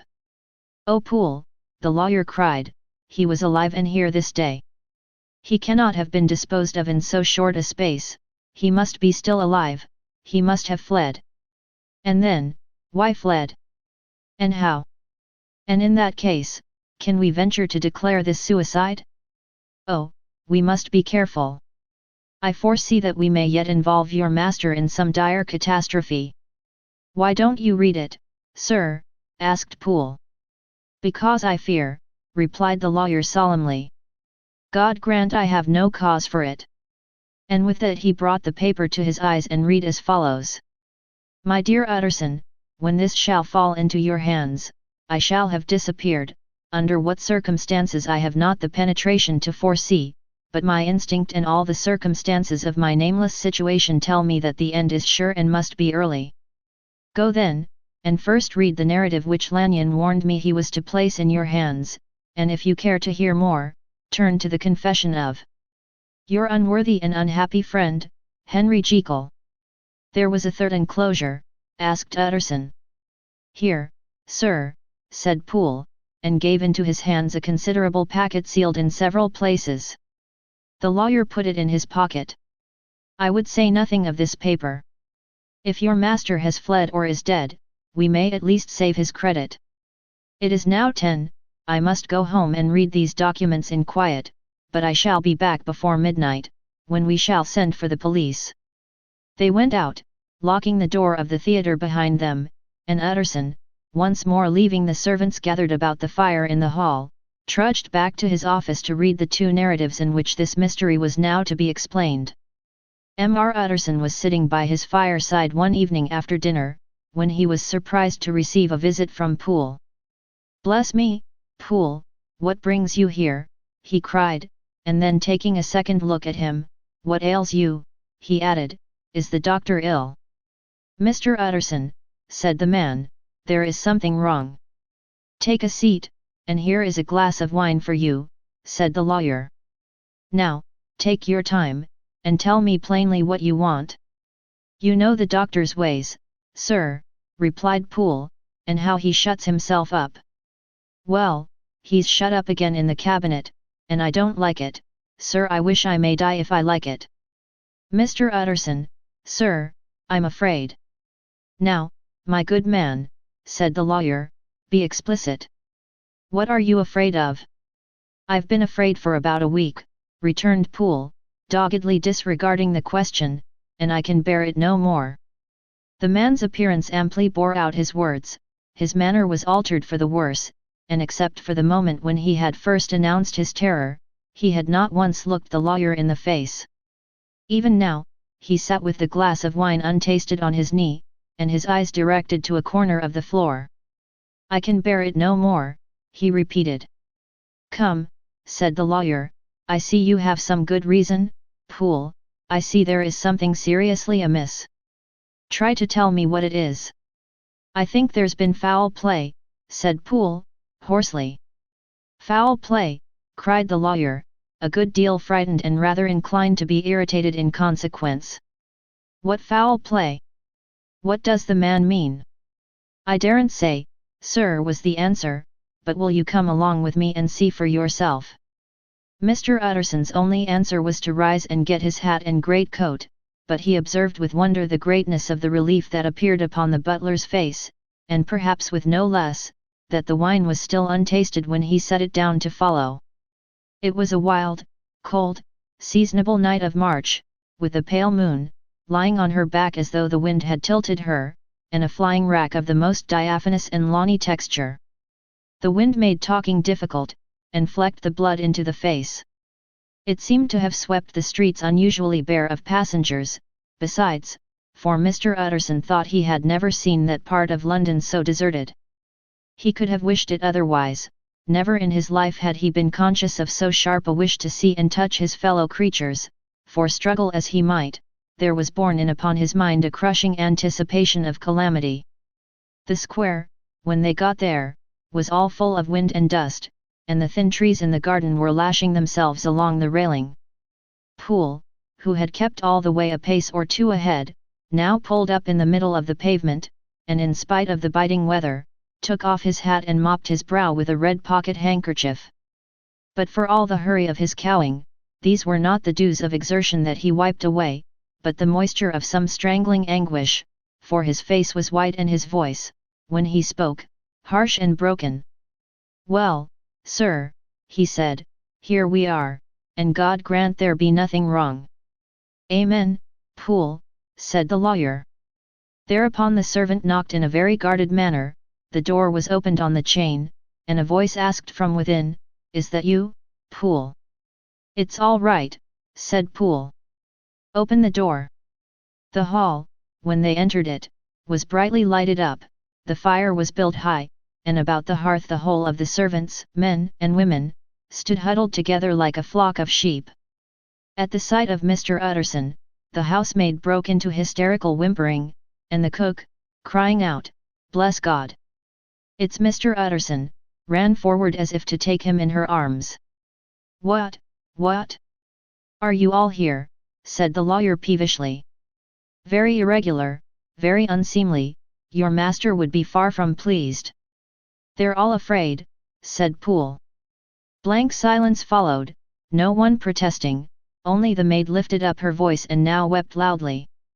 "Hold your tongue," Poole said to her, with a ferocity of accent that testified to his own jangled nerves, and indeed, when the girl had so suddenly raised the note of her lamentation, they had all started and turned toward the inner door with faces of dreadful expectation. "And now," continued the butler, addressing the knife boy, "reach me a candle, and we'll get this through hands at once." And then he begged Mr. Utterson to follow him, and led the way to the back garden. "Now, sir," said he, "you come as gently as you can. I want you to hear, and I don't want you to be heard. And see here, sir, if by any chance he was to ask you in, don't go." Mr. Utterson's nerves, at this unlooked-for termination, gave a jerk that nearly threw him from his balance, but he recollected his courage and followed the butler into the laboratory building and through the surgical theatre, with its lumber of crates and bottles, to the foot of the stair. Here Poole motioned him to stand on one side and listen, while he himself, setting down the candle and making a great and obvious call on his resolution, mounted the steps and knocked with a somewhat uncertain hand on the red baize of the cabinet door. "Mr. Utterson, sir, asking to see you," he called, and even as he did so, once more violently signed to the lawyer to give ear. A voice answered from within, "Tell him I cannot see anyone," it said complainingly. "Thank you, sir," said Poole, with a note of something like triumph in his voice, and taking up his candle, he led Mr. Utterson back across the yard and into the great kitchen, where the fire was out and the beetles were leaping on the floor. "Sir," he said, looking Mr. Utterson in the eyes, "was that my master's voice?" "It seems much changed," replied the lawyer, very pale, but giving look for look. "Changed? Well, yes, I think so," said the butler. "Have I been 20 years in this man's house, to be deceived about his voice? No, sir, master's made away with, he was made away with 8 days ago, when we heard him cry out upon the name of God, and who's in there instead of him, and why it stays there, is a thing that cries to heaven, Mr. Utterson." "This is a very strange tale, Poole, this is rather a wild tale, my man," said Mr. Utterson, biting his finger. "Suppose it were as you suppose, supposing Dr. Jekyll to have been murdered, what could induce the murderer to stay? That won't hold water, it doesn't commend itself to reason." "Well, Mr. Utterson, you are a hard man to satisfy, but I'll do it yet," said Poole. "All this last week, you must know, him or it or whatever it is that lives in that cabinet, has been crying night and day for some sort of medicine and cannot get it to his mind. It was sometimes his way, the master's, that is to write his orders on a sheet of paper and throw it on the stair. We've had nothing else this week back, nothing but papers, and a closed door, and the very meals left there to be smuggled in when nobody was looking. Well, sir, every day, and twice and thrice in the same day, there have been orders and complaints, and I have been sent flying to all the wholesale chemists in town. Every time I brought the stuff back, there would be another paper telling me to return it, because it was not pure, and another order to a different firm. This drug is wanted bitter bad, sir, whatever for." "Have you any of these papers?" asked Mr. Utterson. Chapter 9, Dr. Lanyon's Narrative.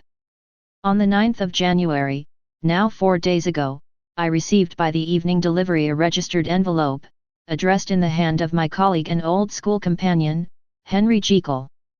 I was a good deal surprised by this, for we were by no means in the habit of correspondence. I had seen the man, dined with him, indeed, the night before, and I could imagine nothing in our intercourse that should justify formality of registration. The contents increased my wonder, for this is how the letter ran. December 10, 18. Dear Lanyon, you are one of my oldest friends, and although we may have differed at times on scientific questions, I cannot remember, at least on my side, any break in our affection. There was never a day when, if you had said to me, Jekyll, my life, my honor, my reason, depend upon you, I would not have sacrificed my left hand to help you. Lanyon, my life, my honor, my reason, are all at your mercy. If you fail me tonight I am lost. You might suppose, after this preface, that I am going to ask you for something dishonorable to grant. Judge for yourself. I want you to postpone all other engagements for tonight. Even if you were summoned to the bedside of an emperor, to take a cab, unless your carriage should be actually at the door, and with this letter in your hand for consultation, to drive straight to my house. Poole, my butler, has his orders. You will find him waiting your arrival with a locksmith. The door of my cabinet is then to be forced, and you are to go in alone, to open the glazed press, letter E, on the left hand, breaking the lock if it be shut, and to draw out, with all its contents as they stand, the fourth drawer from the top or, which is the same thing, the third from the bottom. In my extreme distress of wind, I have a morbid fear of misdirecting you, but even if I am in error, you may know the right drawer by its contents, some powders, a file and a paper book.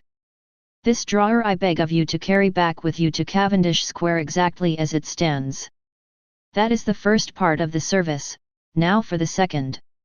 You should be back, if you set out at once on the receipt of this, long before midnight, but I will leave you that amount of margin, not only in the fear of one of those obstacles that can neither be prevented nor foreseen, but because an hour when your servants are in bed is to be preferred for what will then remain to do.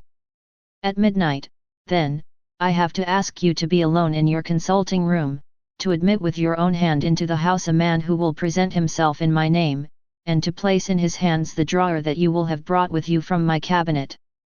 Then you will have played your part and earned my gratitude completely. 5 minutes afterwards, if you insist upon an explanation, you will have understood that these arrangements are of capital importance, and that by the neglect of one of them, fantastic as they must appear, you might have charged your conscience with my death or the shipwreck of my reason. Confident as I am that you will not trifle with this appeal, my heart sinks and my hand trembles at the bare thought of such a possibility. Think of me at this hour, in a strange place, labouring under a blackness of distress that no fancy can exaggerate, and yet well aware that, if you will but punctually serve me, my troubles will roll away like a story that is told. Serve me, my dear Lanyon, and save your friend, H.J. P.S. I had already sealed this up when a fresh terror struck upon my soul. It is possible that the post office may fail me, and this letter not come into your hands until tomorrow morning. In that case, dear Lanyon, do my errand when it shall be most convenient for you in the course of the day, and once more expect my messenger at midnight. It may then already be too late, and if that night passes without event, you will know that you have seen the last of Henry Jekyll. Upon the reading of this letter, I made sure my colleague was insane, but till that was proved beyond the possibility of doubt, I felt bound to do as he requested. The less I understood of this farrago, the less I was in a position to judge of its importance, and an appeal so worded could not be set aside without a grave responsibility. I rose accordingly from table, got into a hansom, and drove straight to Jekyll's house. The butler was awaiting my arrival.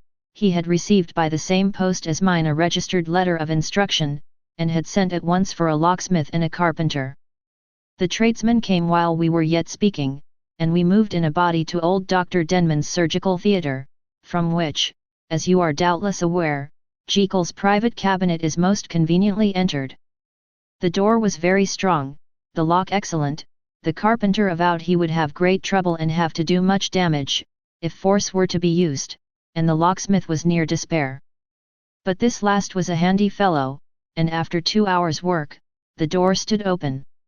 The press marked E was unlocked, and I took out the drawer, had it filled up with straw and tied in a sheet, and returned with it to Cavendish Square. Here I proceeded to examine its contents. The powders were neatly enough made up, but not with the nicety of the dispensing chemist, so that it was plain they were of Jekyll's private manufacture, and when I opened one of the wrappers I found what seemed to me a simple crystalline salt of a white color. The phial, to which I next turned my attention, might have been about half full of a blood-red liquor, which was highly pungent to the sense of smell and seemed to me to contain phosphorus and some volatile ether. At the other ingredients I could make no guess. The book was an ordinary version book and contained little but a series of dates. These covered a period of many years, but I observed that the entries ceased nearly a year ago and quite abruptly. Here and there a brief remark was appended to a date, usually no more than a single word, double occurring perhaps 6 times in a total of several hundred entries, and once very early in the list and followed by several marks of exclamation, total failure. All this, though it whetted my curiosity, told me little that was definite. Here was a phial of some tincture, a paper of some salt, and the record of a series of experiments that had led, like too many of Jekyll's investigations, to no end of practical usefulness. How could the presence of these articles in my house affect either the honor, the sanity, or the life of my flighty colleague? If his messenger could go to one place, why could he not go to another? And even granting some impediment, why was this gentleman to be received by me in secret? The more I reflected the more convinced I grew that I was dealing with a case of cerebral disease, and though I dismissed my servants to bed, I loaded an old revolver, that I might be found in some posture of self-defence. 12 o'clock had scarce rung out over London, ere the knocker sounded very gently on the door. I went myself at the summons, and found a small man crouching against the pillars of the portico. "Are you come from Dr. Jekyll?" I asked. He told me yes by a constrained gesture, and when I had bidden him enter, he did not obey me without a searching backward glance into the darkness of the square. There was a policeman not far off, advancing with his bull's eye open, and at the sight, I thought my visitor started and made greater haste. These particulars struck me, I confess, disagreeably, and as I followed him into the bright light of the consulting room, I kept my hand ready on my weapon. Here, at last, I had a chance of clearly seeing him. I had never set eyes on him before, so much was certain. He was small, as I have said. I was struck besides with the shocking expression of his face, with his remarkable combination of great muscular activity and great apparent debility of constitution, and last but not least with the odd, subjective disturbance caused by his neighbourhood. This bore some resemblance to incipient rigour, and was accompanied by a marked sinking of the pulse. At the time, I set it down to some idiosyncratic, personal distaste, and merely wondered at the acuteness of the symptoms, but I have since had reason to believe the cause to lie much deeper in the nature of man, and to turn on some nobler hinge than the principle of hatred. This person, who had thus, from the first moment of his entrance, struck in me what I can only describe as a disgustful curiosity, was dressed in a fashion that would have made an ordinary person laughable. His clothes, that is to say, although they were of rich and sober fabric, were enormously too large for him in every measurement, the trousers hanging on his legs and rolled up to keep them from the ground, the waist of the coat below his haunches, and the collar sprawling wide upon his shoulders. Strange to relate, this ludicrous accoutrement was far from moving me to laughter. Rather, as there was something abnormal and misbegotten in the very essence of the creature that now faced me, something seizing, surprising, and revolting, this fresh disparity seemed but to fit in with and to reinforce it, so that to my interest in the man's nature and character, there was added a curiosity as to his origin, his life, his fortune, and status in the world. These observations, though they have taken so great a space to be set down in, were yet the work of a few seconds. My visitor was, indeed, on fire with sombre excitement. "Have you got it?" he cried. "Have you got it?" And so lively was his impatience that he even laid his hand upon my arm and sought to shake me. I put him back, conscious at his touch of a certain icy pang along my blood. "Come, sir," said I, "you forget that I have not yet the pleasure of your acquaintance. Be seated, if you please." And I showed him an example, and sat down myself in my customary seat, and with as fair an imitation of my ordinary manner to a patient, as the lateness of the hour, the nature of my preoccupations, and the horror I had of my visitor, would suffer me to muster. "I beg your pardon, Dr. Lanyon," he replied civilly enough. "What you say is very well founded, and my impatience has shown its heels to my politeness. I come here at the instance of your colleague, Dr. Henry Jekyll, on a piece of business of some moment, and I understood." He paused and put his hand to his throat, and I could see, in spite of his collected manner, that he was wrestling against the approaches of the hysteria I understood, a drawer. But here I took pity on my visitor's suspense, and some perhaps on my own growing curiosity. "There it is, sir," said I, pointing to the drawer, where it lay on the floor behind a table and still covered with the sheet. He sprang to it, and then paused, and laid his hand upon his heart. I could hear his teeth grate with the convulsive action of his jaws, and his face was so ghastly to see that I grew alarmed both for his life and reason. "Compose yourself," said I. He turned a dreadful smile to me, and as if with the decision of despair, plucked away the sheet. At sight of the contents, he uttered one loud sob of such immense relief that I sat petrified. And the next moment, in a voice that was already fairly well under control, "Have you a graduated glass?" he asked. I rose from my place with something of an effort and gave him what he asked. He thanked me with a smiling nod, measured out a few minims of the red tincture and added one of the powders. The mixture, which was at first of a reddish hue, began, in proportion as the crystals melted, to brighten in color, to effervesce audibly, and to throw off small fumes of vapor. Suddenly and at the same moment, the ebullition ceased and the compound changed to a dark purple, which faded again more slowly to a watery green. My visitor, who had watched these metamorphoses with a keen eye, smiled, set down the glass upon the table, and then turned and looked upon me with an air of scrutiny. "And now," said he, "to settle what remains. Will you be wise? Will you be guided? Will you suffer me to take this glass in my hand and to go forth from your house without further parley? Or has the greed of curiosity too much command of you? Think before you answer, for it shall be done as you decide. As you decide, you shall be left as you were before, and neither richer nor wiser, unless the sense of service rendered to a man in mortal distress may be counted as a kind of riches of the soul. Or, if you shall so prefer to choose, a new province of knowledge and new avenues to fame and power shall be laid open to you, here, in this room, upon the instant, and your sight shall be blasted by a prodigy to stagger the unbelief of Satan." "Sir," said I, affecting a coolness that I was far from truly possessing, "you speak enigmas, and you will perhaps not wonder that I hear you with no very strong impression of belief. But I have gone too far in the way of inexplicable services to pause before I see the end." "It is well," replied my visitor. "Lanyon, you remember your vows, what follows is under the seal of our profession. And now, you who have so long been bound to the most narrow and material views, you who have denied the virtue of transcendental medicine, you who have derided your superiors, behold." He put the glass to his lips and drank at one gulp.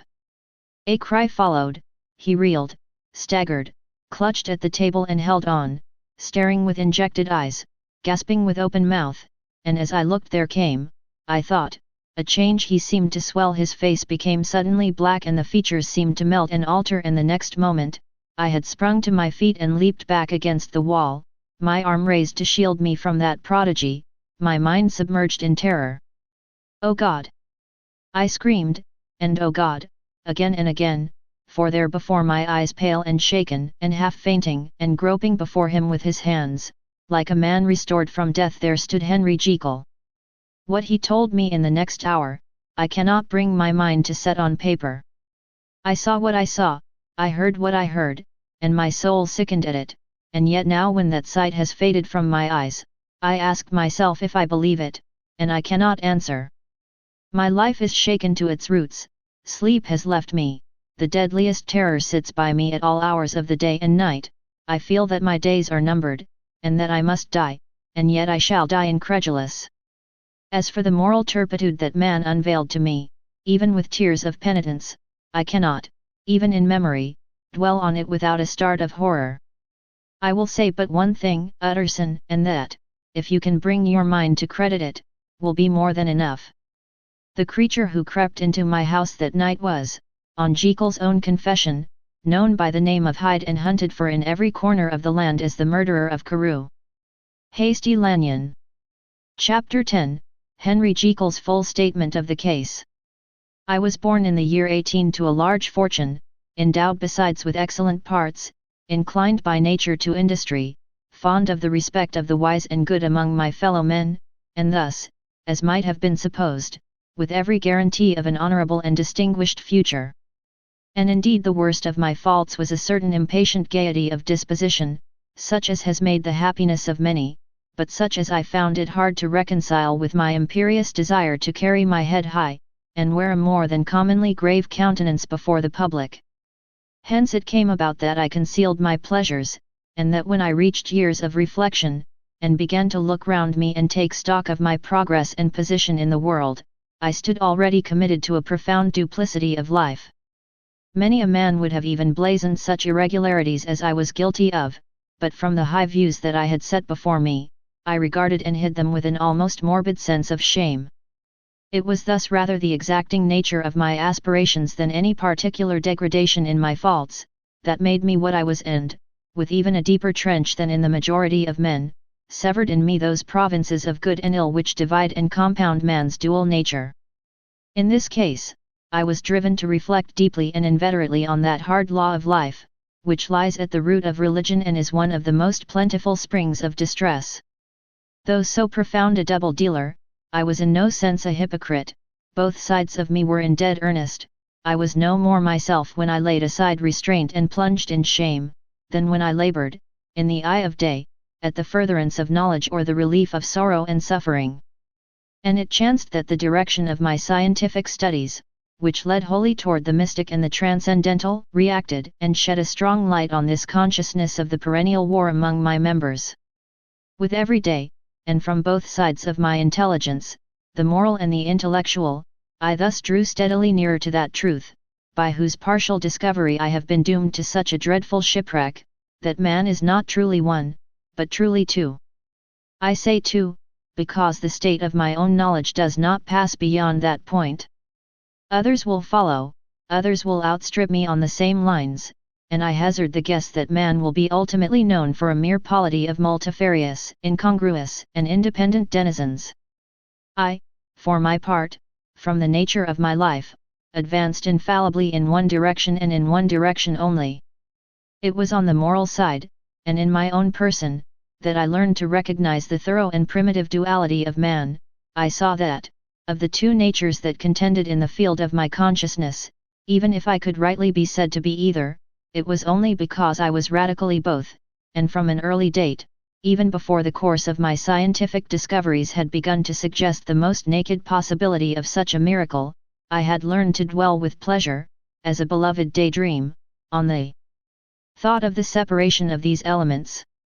If each, I told myself, could but be housed in separate identities, life would be relieved of all that was unbearable, the unjust delivered from the aspirations might go his way, and remorse of his more upright twin, and the just could walk steadfastly and securely on his upward path, doing the good things in which he found his pleasure, and no longer exposed to disgrace and penitence by the hands of this extraneous evil. It was the curse of mankind that these incongruous faggots were thus bound together, that in the agonized womb of consciousness, these polar twins should be continuously struggling. How, then, were they dissociated? I was so far in my reflections when, as I have said, a side light began to shine upon the subject from the laboratory table. I began to perceive more deeply than it has ever yet been stated, the trembling immateriality, the mist-like transience of this seemingly so solid body in which we walk attired. Certain agents I found to have the power to shake and to pluck back that fleshly vestment, even as a wind might toss the curtains of a pavilion.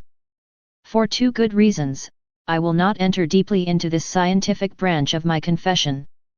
First, because I have been made to learn that the doom and burthen of our life is bound forever on man's shoulders, and when the attempt is made to cast it off, it but returns upon us with more unfamiliar and more awful pressure. Second, because, as my narrative will make, alas, too evident, my discoveries were incomplete. Enough, then, that I not only recognized my natural body for the mere aura and effulgence of certain of the powers that made up my spirit, but managed to compound a drug by which these powers should be dethroned from their supremacy, and a second form and countenance substituted, none the less natural to me because they were the expression, and bore the stamp, of lower elements in my soul. I hesitated long before I put this theory to the test of practice. I knew well that I risked death, for any drug that so potently controlled and shook the very fortress of identity, might by the least scruple of an overdose or at the least inopportunity in the moment of exhibition, utterly blot out that immaterial tabernacle which I looked to it to change. But the temptation of a discovery so singular and profound, at last overcame the suggestions of alarm. I had long since prepared my tincture. I purchased at once, from a firm of wholesale chemists, a large quantity of a particular salt which I knew, from my experiments, to be the last ingredient required, and late one accursed night, I compounded the elements, watched them boil and smoke together in the glass, and when the ebullition had subsided, with a strong glow of courage, drank off the potion. The most racking pangs succeeded, a grinding in the bones, deadly nausea, and a horror of the spirit that cannot be exceeded at the hour of birth or death.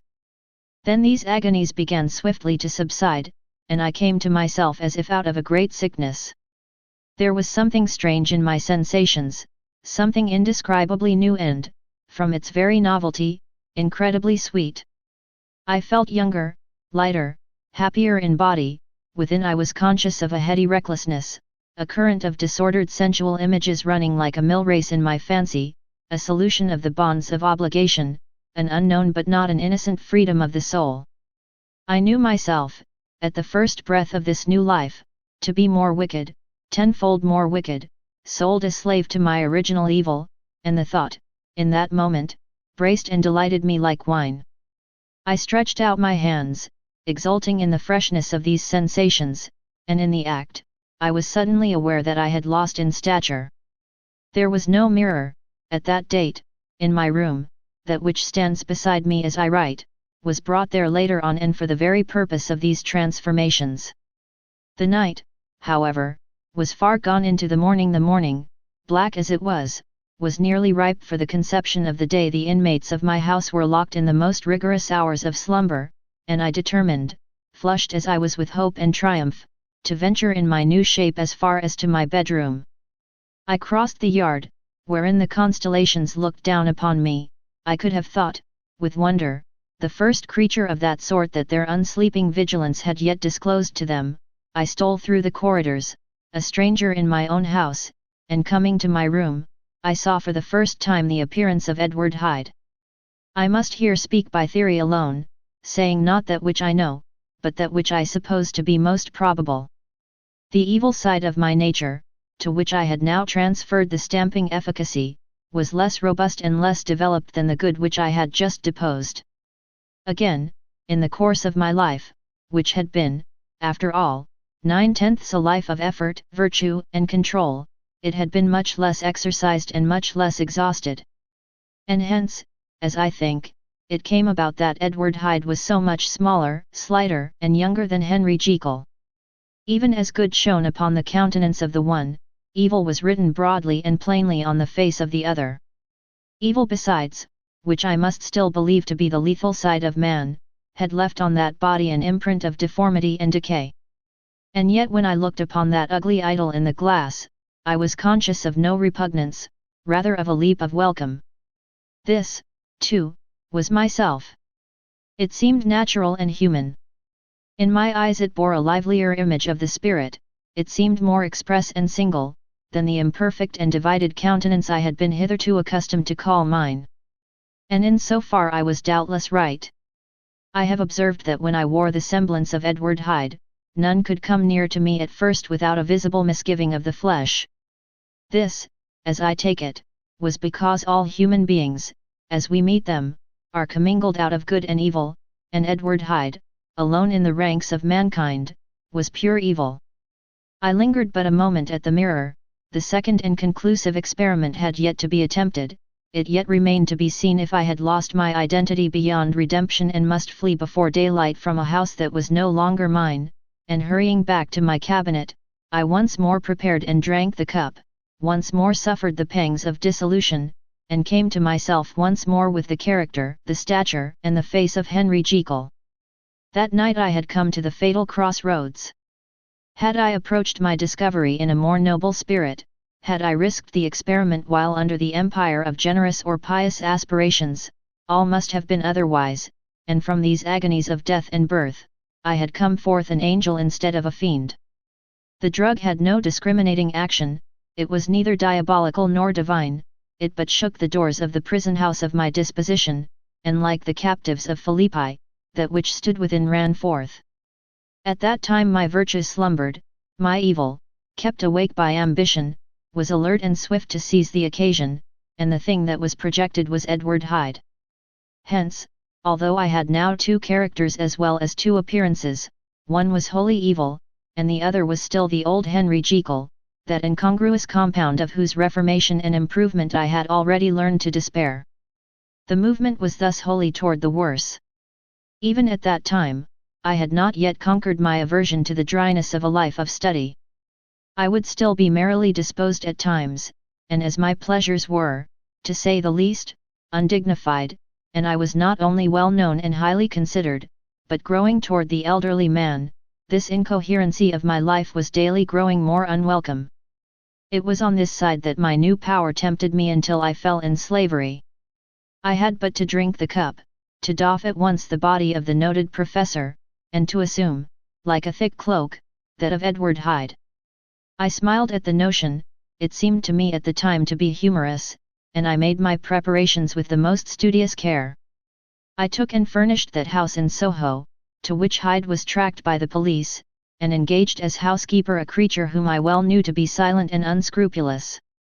On the other side, I announced to my servants that a Mr. Hyde, whom I described, was to have full liberty and power about my house in the square, and to parry mishaps, I even called and made myself a familiar object, in my second character.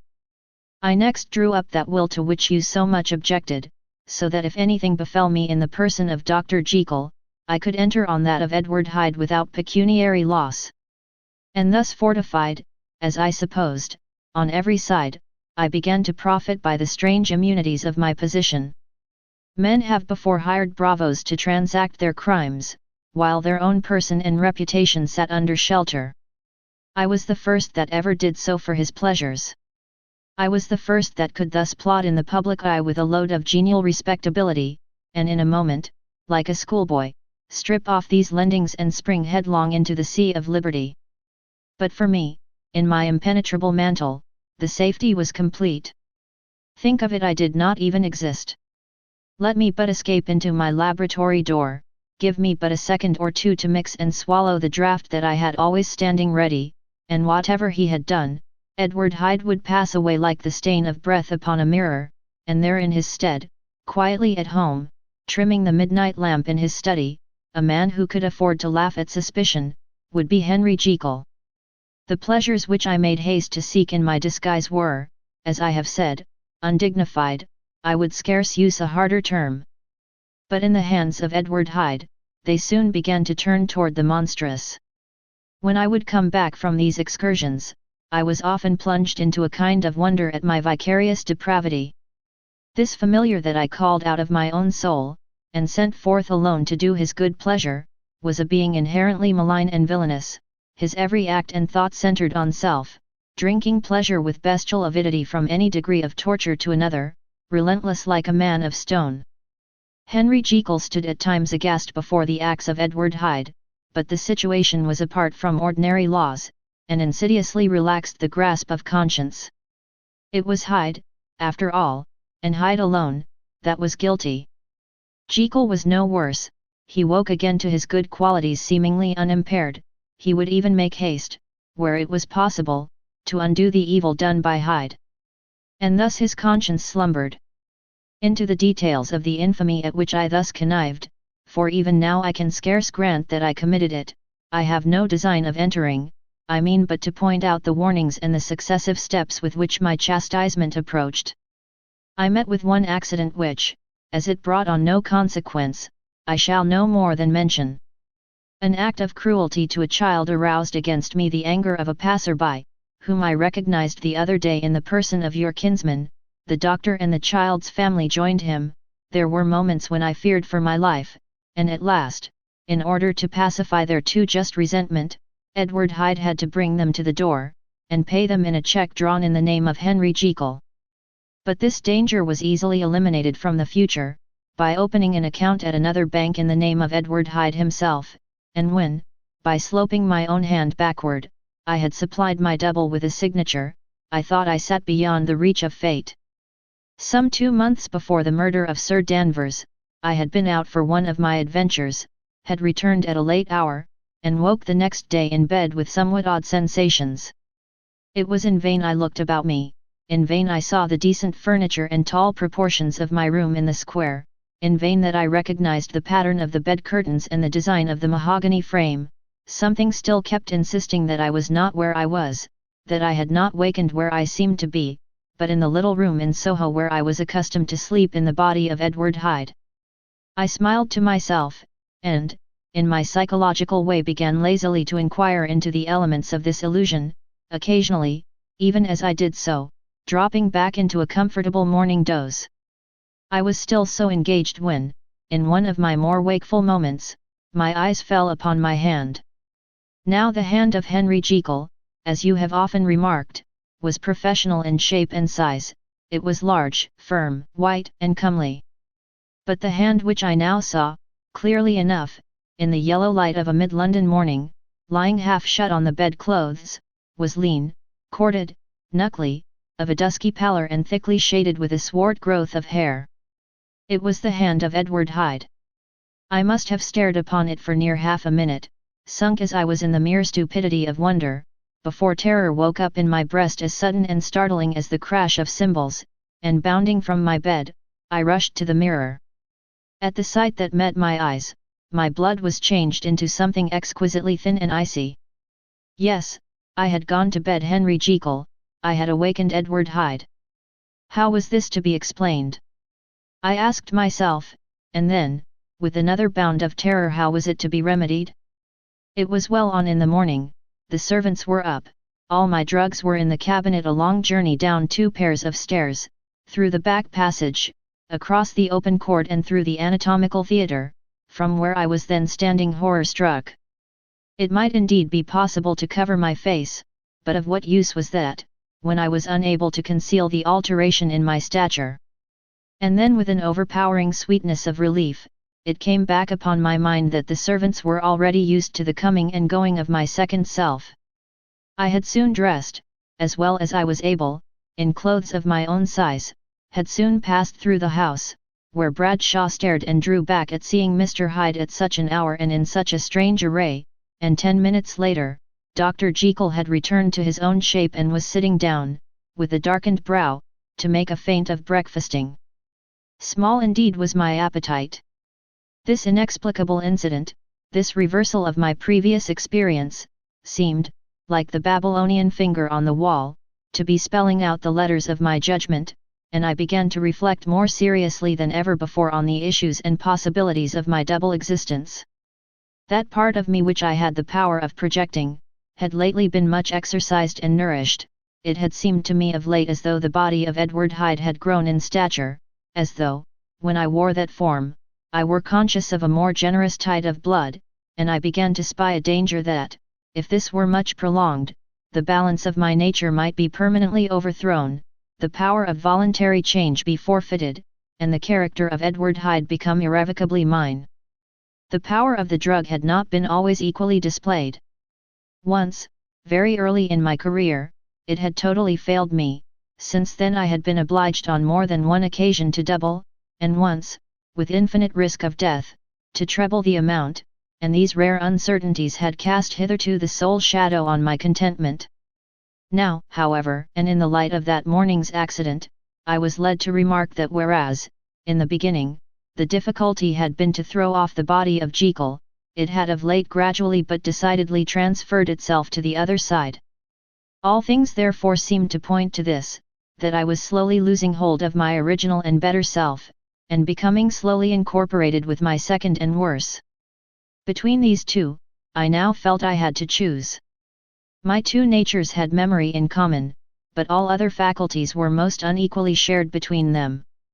Jekyll, who was composite, now with the most sensitive apprehensions, now with a greedy gusto, projected and shared in the pleasures and adventures of Hyde, but Hyde was indifferent to Jekyll, or but remembered him as the mountain bandit remembers the cavern in which he conceals himself from pursuit.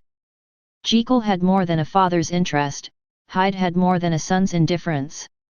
To cast in my lot with Jekyll, was to die to those appetites which I had long secretly indulged and had of late begun to pamper. To cast it in with Hyde, was to die to 1,000 interests and aspirations, and to become, at a blow and forever, despised and friendless. The bargain might appear unequal, but there was still another consideration in the scales, for while Jekyll would suffer smartingly in the fires of abstinence, Hyde would be not even conscious of all that he had lost. Strange as my circumstances were, the terms of this debate are as old and commonplace as man, much the same inducements and alarms cast the die for any tempted and trembling sinner, and it fell out with me, as it falls with so vast a majority of my fellows, that I chose the better part and was found wanting in the strength to keep to it. Yes, I preferred the elderly and discontented doctor, surrounded by friends and cherishing honest hopes, and bade a resolute farewell to the liberty, the comparative youth, the light step, leaping impulses and secret pleasures, that I had enjoyed in the disguise of Hyde. I made this choice perhaps with some unconscious reservation, for I neither gave up the house in Soho, nor destroyed the clothes of Edward Hyde, which still lay ready in my cabinet. For 2 months, however, I was true to my determination. For 2 months I led a life of such severity as I had never before attained to, and enjoyed the compensations of an approving conscience. But time began at last to obliterate the freshness of my alarm, the praises of conscience began to grow into a thing of course, I began to be tortured with throes and longings, as of Hyde struggling after freedom, and at last, in an hour of moral weakness, I once again compounded and swallowed the transforming draught. I do not suppose that, when a drunkard reasons with himself upon his vice, he is once out of 500 times affected by the dangers that he runs through his brutish, physical insensibility. Neither had I, long as I had considered my position, made enough allowance for the complete moral insensibility and insensate readiness to evil, which were the leading characters of Edward Hyde. Yet it was by these that I was punished. My devil had been long caged, he came out roaring. I was conscious, even when I took the draught, of a more unbridled, a more furious propensity to ill. It must have been this, I suppose, that stirred in my soul that tempest of impatience with which I listened to the civilities of my unhappy victim. I declare, at least, before God, no man morally sane could have been guilty of that crime upon so pitiful a provocation, and that I struck in no more reasonable spirit than that in which a sick child may break a plaything. But I had voluntarily stripped myself of all those balancing instincts by which even the worst of us continues to walk with some degree of steadiness among temptations, and in my case, to be tempted, however slightly, was to fall. Instantly the spirit of hell awoke in me and raged. With a transport of glee, I mauled the unresisting body, tasting delight from every blow, and it was not till weariness had begun to succeed, that I was suddenly, in the top fit of my delirium, struck through the heart by a cold thrill of terror. A mist dispersed, I saw my life to be forfeit, and fled from the scene of these excesses, at once glorying and trembling, my lust of evil gratified and stimulated, my love of life screwed to the topmost peg. I ran to the house in Soho, and, to make assurance doubly sure, destroyed my papers. Thence I set out through the lamp-lit streets, in the same divided ecstasy of mind, gloating on my crime, light-headedly devising others in the future, and yet still hastening and still hearkening in my wake for the steps of the avenger. Hyde had a song upon his lips as he compounded the draught, and as he drank it, pledged the dead man.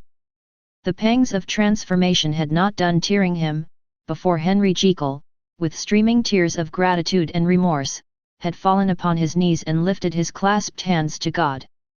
The veil of self-indulgence was rent from head to foot, I saw my life as a whole, I followed it up from the days of childhood, when I had walked with my father's hand, and through the self-denying toils of my professional life, to arrive again and again, with the same sense of unreality, at the damned horrors of the evening.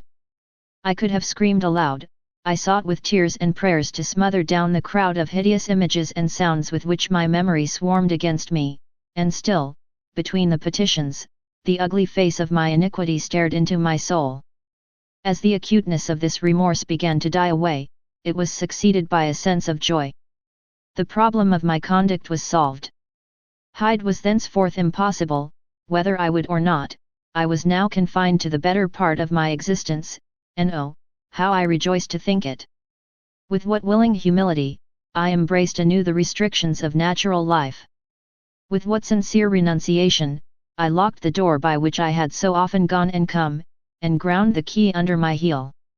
The next day, came the news that the murder had been overlooked, that the guilt of Hyde was patent to the world, and that the victim was a man high in public estimation. It was not only a crime, it had been a tragic folly. I think I was glad to know it, I think I was glad to have my better impulses thus buttressed and guarded by the terrors of the scaffold. Jekyll was now my city of refuge, let but Hyde peep out an instant, and the hands of all men would be raised to take and slay him. I resolved in my future conduct to redeem the past, and I can say with honesty that my resolve was fruitful of some good. You know yourself how earnestly in the last months of last year, I laboured to relieve suffering. You know that much was done for others, and that the days passed quietly, almost happily for myself. Nor can I truly say that I wearied of this beneficent and innocent life, I think instead that I daily enjoyed it more completely, but I was still cursed with my duality of purpose, and as the first edge of my penitence wore off, the lower side of me, so long indulged, so recently chained down, began to growl for license. Not that I dreamed of resuscitating Hyde, the bare idea of that would startle me to frenzy, no, it was in my own person, that I was once more tempted to trifle with my conscience, and it was as an ordinary secret sinner, that I at last fell before the assaults of temptation. There comes an end to all things, the most capacious measure is filled at last, and this brief condescension to evil finally destroyed the balance of my soul. And yet I was not alarmed, the fall seemed natural, like a return to the old days before I had made discovery. It was a fine, clear, January day, wet underfoot where the frost had melted, but cloudless overhead, and the Regent's Park was full of winter chirrupings and sweet with spring odours. I sat in the sun on a bench, the animal within me licking the chops of memory, the spiritual side a little, drowsed, promising subsequent penitence, but not yet moved to begin. After all, I reflected, I was like my neighbours, and then I smiled, comparing myself with other men, comparing my active goodwill with the lazy cruelty of their neglect. And at the very moment of that vainglorious thought, a qualm came over me, a horrid nausea and the most deadly shuddering. These passed away, and left me faint, and then as in its turn the faintness subsided, I began to be aware of a change in the temper of my thoughts, a greater boldness, a contempt of danger, a solution of the bonds of obligation. I looked down, my clothes hung formlessly on my shrunken limbs, the hand that lay on my knee was corded and hairy. I was once more Edward Hyde. A moment before I had been safe of all men's respect, wealthy, beloved, the cloth laying for me in the dining room at home, and now I was the common quarry of mankind, hunted, houseless, a known murderer, thrall to the gallows. My reason wavered, but it did not fail me utterly. I have more than once observed that, in my second character, my faculties seemed sharpened to a point and my spirits more tensely elastic. Thus it came about that, where Jekyll perhaps might have succumbed, Hyde rose to the importance of the moment. My drugs were in one of the presses of my cabinet, how was I to reach them? That was the problem that, crushing my temples in my hands, I set myself to solve. The laboratory door I had closed. If I sought to enter by the house, my own servants would consign me to the gallows. I saw I must employ another hand, and thought of Lanyon. How was he to be reached? How persuaded? Supposing that I escaped capture in the streets, how was I to make my way into his presence? And how should I, an unknown and displeasing visitor, prevail on the famous physician to rifle the study of his colleague, Dr. Jekyll? Then I remembered that of my original character, one part remained to me. I could write my own hand, and once I had conceived that kindling spark, the way that I must follow became lighted up from end to end. Thereupon, I arranged my clothes as best I could, and summoning a passing hansom, drove to a hotel in Portland Street, the name of which I chanced to remember. At my appearance, which was indeed comical enough, however tragic a fate these garments covered, the driver could not conceal his mirth. I gnashed my teeth upon him with a gust of devilish fury, and the smile withered from his face happily for him yet more happily for myself, for in another instant I had certainly dragged him from his perch. At the inn, as I entered, I looked about me with so black a countenance as made the attendants tremble. Not a look did they exchange in my presence, but obsequiously took my orders, led me to a private room, and brought me wherewithal to write. Hyde in danger of his life was a creature new to me, shaken with inordinate anger, strung to the pitch of murder, lusting to inflict pain. Yet the creature was astute, mastered his fury with a great effort of the will, composed his two important letters, one to Lanyon and one to Poole, and that he might receive actual evidence of their being posted, sent them out with directions that they should be registered. Thenceforward, he sat all day over the fire in the private room, gnawing his nails. There he dined, sitting alone with his fears, the waiter visibly quailing before his eye, and thence, when the night was fully come, he set forth in the corner of a closed cab, and was driven to and fro about the streets of the city. I cannot say, that child of hell had nothing human, nothing lived in him but fear and hatred. And when at last, thinking the driver had begun to grow suspicious, he discharged the cab and ventured on foot, attired in his misfitting clothes, an object marked out for observation, into the midst of the nocturnal passengers, these two base passions raged within him like a tempest. He walked fast, hunted by his fears, chattering to himself, skulking through the less frequented thoroughfares, counting the minutes that still divided him from midnight. Once a woman spoke to him, offering, I think, a box of lights. He smote her in the face, and she fled. When I came to myself at Lanyon's, the horror of my old friend perhaps affected me somewhat, I do not know, it was at least but a drop in the sea to the abhorrence with which I looked back upon these hours. A change had come over me. It was no longer the fear of the gallows, it was the horror of being Hyde that racked me. I received Lanyon's condemnation partly in a dream. It was partly in a dream that I came home to my own house and got into bed. I slept after the prostration of the day, with a stringent and profound slumber which not even the nightmares that wrung me could avail to break. I awoke in the morning shaken, weakened, but refreshed. I still hated and feared the thought of the brute that slept within me, and I had not of course forgotten the appalling dangers of the day before, but I was once more at home, in my own house and close to my drugs, and gratitude for my escape shone so strong in my soul that it almost rivaled the brightness of hope. I was stepping leisurely across the court after breakfast, drinking the chill of the air with pleasure, when I was seized again with those indescribable sensations that heralded the change, and I had but the time to gain the shelter of my cabinet, before I was once again raging and freezing with the passions of Hyde. It took on this occasion a double dose to recall me to myself, and alas! 6 hours after, as I sat looking sadly in the fire, the pangs returned, and the drug had to be re-administered. In short, from that day forth it seemed only by a great effort as of gymnastics, and only under the immediate stimulation of the drug, that I was able to wear the countenance of Jekyll. At all hours of the day and night, I would be taken with the premonitory shudder.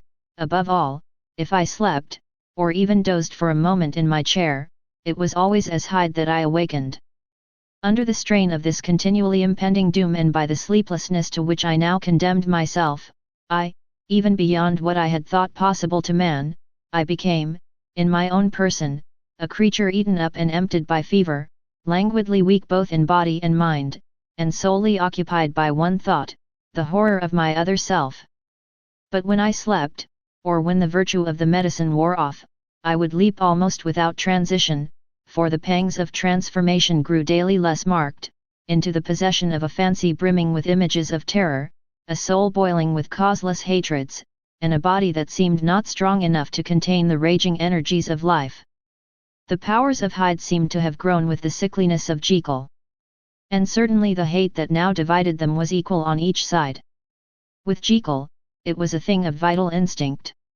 He had now seen the full deformity of that creature that shared with him some of the phenomena of consciousness, and was coer with him to death, and beyond these links of community, which in themselves made the most poignant part of his distress, he thought of Hyde, for all his energy of life, as of something not only hellish but inorganic. This was the shocking thing, that the slime of the pit seemed to utter cries and voices, that the amorphous dust gesticulated and sinned, that what was dead, and had no shape, should usurp the offices of life. And this again, that insurgent horror was knit to him closer than a wife, closer than an eye, lay caged in his flesh, where he heard it mutter and felt it struggle to be born, and at every hour of weakness, and in the confidence of slumber, prevailed against him and deposed him out of life. The hatred of Hyde for Jekyll was of a different order.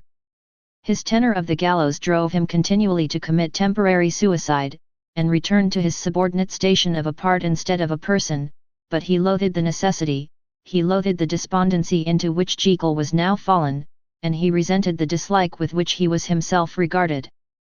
Hence the ape-like tricks that he would play me, scrawling in my own hand blasphemies on the pages of my books, burning the letters and destroying the portrait of my father, and indeed, had it not been for his fear of death, he would long ago have ruined himself in order to involve me in the ruin. But his love of life is wonderful. I go further, I, who sicken and freeze at the mere thought of him, when I recall the abjection and passion of this attachment, and when I know how he fears my power to cut him off by suicide, I find it in my heart to pity him. It is useless, and the time awfully fails me, to prolong this description. No one has ever suffered such torments, let that suffice, and yet even to these, habit brought not alleviation but a certain callousness of soul, a certain acquiescence of despair, and my punishment might have gone on for years, but for the last calamity which has now fallen, and which has finally severed me from my own face and nature. My provision of the salt, which had never been renewed since the date of the first experiment, began to run low. I sent out for a fresh supply, and mixed the draught. The ebullition followed, and the first change of colour, not the second. I drank it and it was without efficiency. You will learn from Poole how I have had London ransacked, it was in vain, and I am now persuaded that my first supply was impure, and that it was that unknown impurity which lent efficacy to the draught. About a week has passed, and I am now finishing this statement under the influence of the last of the old powders. This, then, is the last time, short of a miracle, that Henry Jekyll can think his own thoughts or see his own face, now how sadly altered, in the glass. Nor must I delay too long to bring my writing to an end, for if my narrative has hitherto escaped destruction, it has been by a combination of great prudence and great good luck. Should the throes of change take me in the act of writing it, Hyde will tear it in pieces, but if some time shall have elapsed after I have laid it by, his wonderful selfishness and circumscription to the moment will probably save it once again from the action of his ape-like spite. And indeed the doom that is closing on us both, has already changed and crushed him. Half an hour from now, when I shall again and forever re-undo that hated personality, I know how I shall sit shuddering and weeping in my chair, or continue, with the most strained and fear-struck ecstasy of listening, to pace up and down this room, my last earthly refuge, and give ear to every sound of menace. Will Hyde die upon the scaffold? Or will he find courage to release himself at the last moment? God knows, I am careless, this is my true hour of death, and what is to follow concerns another than myself.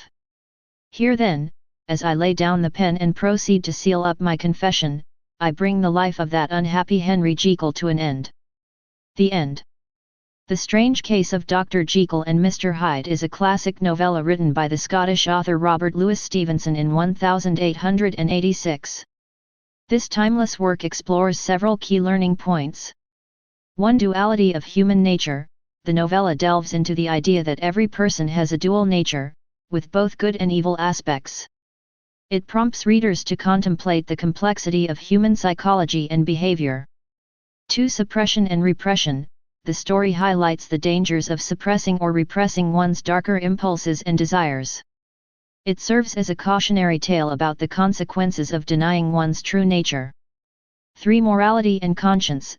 The narrative explores questions of morality and conscience, particularly through the character of Dr. Jekyll, who grapples with the ethical implications of his actions.